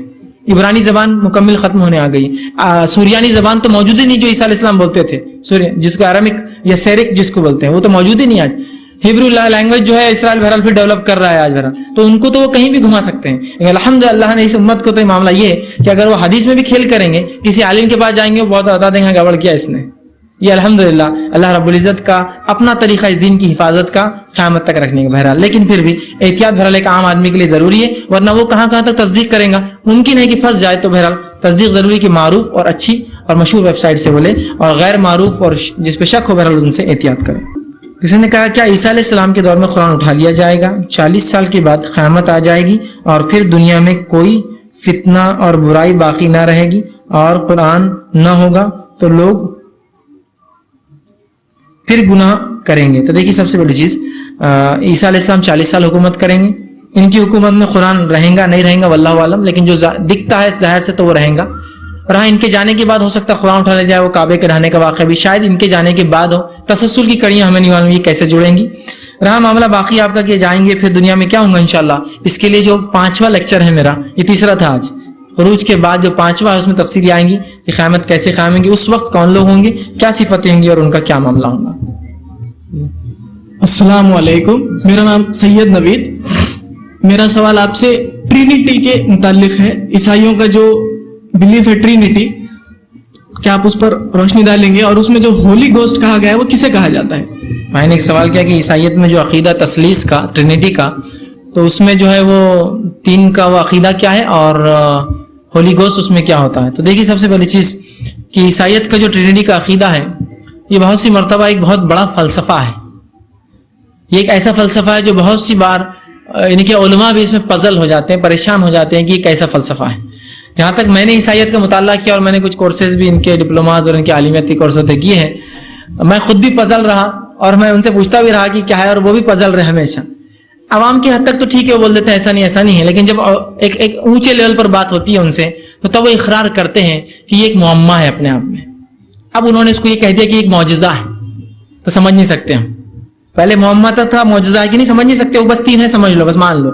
تو وہ 3 عقیدہ کیا ہے ان کا, جیسے کہ اگر آپ عربی بائبل پڑھیں تو بسم اللہ الاب والولد والقدس الرحیم, تو یہ 3 وہی ہیں کہ اس کے نام سے جو باپ ہے, جو اللہ ہے جو سمجھ لیجیے ہمارے اعتبار سے, اور بیٹا جو اس کا بیٹا ہے مطلب عیسیٰ علیہ السلام جو باپ کا بیٹا ہے وہ بھی خدا ہے اپنے آپ میں, اور قدس الرحیم ہولی گوسٹ ہے مطلب جو ہے جبرائیل علیہ السلام. ٹھیک, تو یہ 3 ہیں وہ ٹرینٹی کے اندر. ایک اللہ خود جس کو باپ کہتے بسم اللہ الاب, وہ باپ جو عربی میں پڑھتے ہیں, والولد اور اس کا بیٹا جو اس کو بھی خدا مانتے عیسیٰ علیہ السلام, والقدس الرحیم اور جو ہے جبرائیل علیہ السلام جو ہے جو فرشتے ہیں اللہ رب العزت کے, جو مریم علیہ السلام کا سایہ تھے, انہوں نے روح پھونکی. تو بہرحال جو ہولی گوسٹ آپ نے سوال کیا اس سے مراد جبرائیل علیہ السلام ہے. لیکن ان میں بھی کچھ ایسے فرقے جو کہتے جبرائیل علیہ السلام نہیں, وہ کچھ اور تھا, وہ ایک اسپرٹ ہے, اور پھر وہ ایک فلسفہ اپنے آپ میں. لیکن ظاہری جو عیسائی مانتے وہ یہی ہے کہ تینوں میں سے ایک باپ جو اللہ ہے, بیٹا جو عیسیٰ وہ بھی خدا ہے, اور قدس الرحیم وہ بھی خدا ہے, اور یہ تینوں میں طاقت خدائی ہے, لیکن تینوں مل کر پھر کیا ہے, ایک ہے. 3 مل کر پھر ایک ہوتے ہیں. ٹھیک ہے, پہلے ایک فلسفہ تھا ایک جمع ایک ضرب ایک ہم بولتے تھے, وہ ایک ہے, انہوں نے نیا نکالا مسلمانوں کے توڑ میں, ان کا ایک ضرب ایک ہے, وہ ایک جمع نہیں 3 نہیں, وہ ایک ہے. تو بہرحال خیر فلسفوں میں ہم نہیں جاتے ہیں. ظاہری ان کا عقیدہ اس طرح سے ہے کہ باپ بیٹا اور جبرائیل علیہ السلام جو قدس الرحیم. جی السلام علیکم. جو میرا سوال ہے, جب 40 برس تک عیسیٰ علیہ السلام کا دور رہے گا, اس وقت وہ ہر طرف امن ہی رہے گا اور کسی کو کوئی وہ نہیں ہوگا تکلیف, تو اس وقت میں شیطان کہاں رہے گا؟ بھائی نے سوال کیا کہ عیسیٰ علیہ السلام کا جو دور ہوگا امن و امان والا ہوگا اور تمام اچھائیاں ہوں گی, تو اس وقت شیطان کہاں ہوگا؟ واللہ عالم, وہ تو ہوں گا, اس میں کوئی شک نہیں, اس لیے کہ اس نے اللہ رب العزت سے جو ڈھیل مانگی سورہ نساء سورہ نمبر 4 اس کی آیت نمبر 18 اور اس کے آگے کی آپ تفصیلات دیکھیے. جب آدم علیہ السلام کو اس نے بہکا, اللہ نے اس کو نکالا تو اس نے کہا اے اللہ مجھے ان کے دوبارہ اٹھائے جانے تک مہلت دی جائے. اللہ نے کہا ٹھیک ہے, ان کے دوبارہ اٹھائے جانے تک مہلت ہے, مطلب قیامت تک اس کو مہلت ہے. اس کا مطلب عیسیٰ علیہ السلام کے دور میں بھی وہ ہوں گا, لیکن مسلمان اتنے امن و امان میں اور اتنا فراوانی اور پیسے کی فراوانی, عموماً جو حدیث میں الفاظ ہے نا کہ جو کچھ دنیا معافی ہے اس سے زیادہ ایک مومن کو سجدہ بہتر لگے گا. مطلب پیسہ اتنا ہو جائے گا کہ لوگوں کا وہ جو دیکھیے پیسہ کیا کرتا ہے, حسد, جلن, برائی, جھگڑا, لڑائی, سب کی وجہ یہ اتنا ہو گیا کوئی لینے کو تیار نہیں, تو لوگ عبادتوں میں مشغول ہوں گے, تو شیطان اس ظاہری ٹیکسٹ سے, حدیث کے ظاہری معنی سے لگتا ہے بہکانے کی کوشش کریں گے لیکن بہکا نہیں پائیں گا. اتنے لوگ امن و امان میں آ جائیں گے کہ وہ بہکانا تو چاہیں گا. جیسے صحابہ کی جماعت سب سے بہترین لوگ ہے, لیکن شیطان وہاں بہکا رہا تھا, لیکن سب سے بہترین لوگ ہے, پھر بھی وہ سب سے خیر دور تھا وہ, اور اس کے بعد والا اور اس کے بعد والا ہے نا. آپ نے فرمایا کہ سب سے بہترین دور میرا اور میرے بعد کا اور اس کے بعد کا ہے. مطلب صحابہ تابعین جو ہے ان کا دور جو ہے آپ کا دور صحابہ کا اور تابعین سب سے بہترین دور ہے, ٹھیک ہے. لیکن شیطان تب بھی تھا بہترین دور میں, تو ہم یہ سمجھ سکتے تب بھی ہوں گا, لیکن لوگ اس کے بہکاوے میں کم سے کم آئیں گے اور زیادہ زیادہ اللہ کی طرف لگ جائیں گے, اس لیے کہ ایک بڑی نعمت انہیں مل جائیں گی, مال و دولت کی فراوانی, غلے کی فراوانی, جانوروں کی فراوانی. اب کیا کام ہے, مال پورا ہے, لوگ دے رہے, کوئی لینے والا نہیں, عبادتوں میں لگے رہو. اور عبادتوں میں جب اللہ کا ذکر انسان کرتا ہے تو شیطان اس کو بہکا نہیں سکتا ہے. جب اللہ کے ذکر سے انسان غافل ہوتا ہے شیطان حملہ کرتا ہے. اس لیے رمضان میں اللہ کا ذکر ہم زیادہ کرتے ہیں تو گناہ کم کرتے ہیں, تو اللہ کے ذکر میں اضافہ کیجیے, تو تب لوگ اللہ کے ذکر میں ہوں گے. دنیا اور اس میں جو کچھ اس سے زیادہ ایک سجدے کو بہتر سمجھیں گے, تو لہٰذا اس اعتبار سے ہوں گا لیکن کم بہکائیں گا. لیکن اللہ عالم پھر اور حالات کیا ہوں گے ہم نہیں جانتے. کسی نے کہا عیسیٰ علیہ السلام کن حالات میں اٹھائے گئے, وضاحت کریں. تو عیسیٰ علیہ السلام کے تعلق سے جو واقعات آتے ہیں جب آپ اٹھائے گئے, آپ پہ جو یہودیوں نے الزام لگایا تھا اور یہ کہا تھا کہ عیسیٰ علیہ السلام جو روایتیں بائبل سے آتی, میں تاریخی روایتیں نہیں بائبل کی روایتیں بیان کر رہا ہوں, کہ عیسیٰ علیہ السلام جو ہے موجودہ جو رومی حکومت تھی اس کے خلاف ایک فوج تیار کر رہے ہیں, اس کے خلاف کام کر رہے, اس کے خلاف بہکا رہے ہیں. یہ بات یہودیوں نے رومیوں سے کہی جو کہ رومی حکومت تھی. رومیوں نے اس بات کو پہلے انکار کیا لیکن بعد میں ان کو اقرار کرنا پڑا, اس لیے کہ یہودی بار بار وہ کر رہے تھے اور انہیں ڈر تھا یہودی کہیں بغاوت نہ کر دیں. اور کئی بار ان کی فطرت تھی, انہوں نے بغاوت کی تھی. یہ جتنے سالوں میں رہے ہر بار باغی رہے جس کے میں ہاتھ رہے. تو اس رومی حکومت نے ان کی بغاوت سے بچنے کے لیے یہ کہہ دیا کہ بھائی ٹھیک ہے ہم سزا دیتے ہیں. سزا بھی دی گئی بہرحال, لیکن مطمئن نہیں کہا موت دی جائے اس کو, ٹھیک ہے موت دی جائے.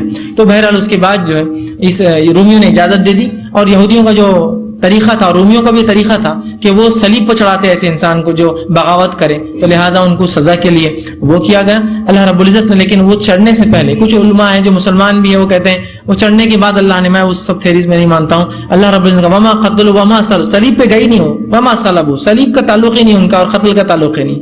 اس سے پہلے اللہ رب العزت نے عیسیٰ علیہ السلام کو اٹھا لیا اور ایک دوسرے شخص کو چھوی دے دی جس کے تعلق سے بائبل اور مختلف علماء ابن کثیر اور دیگر علماء بھی ان روایتوں کی روایت کو لیتے ہیں. ایک چور تھا جو عیسیٰ علیہ السلام تھا, اس کو بھی گرفتار کیا گیا. اللہ رب العزت نے عیسیٰ علیہ السلام کی چھوی اس کو دے دی, سزا کا مستحق تھا وہ.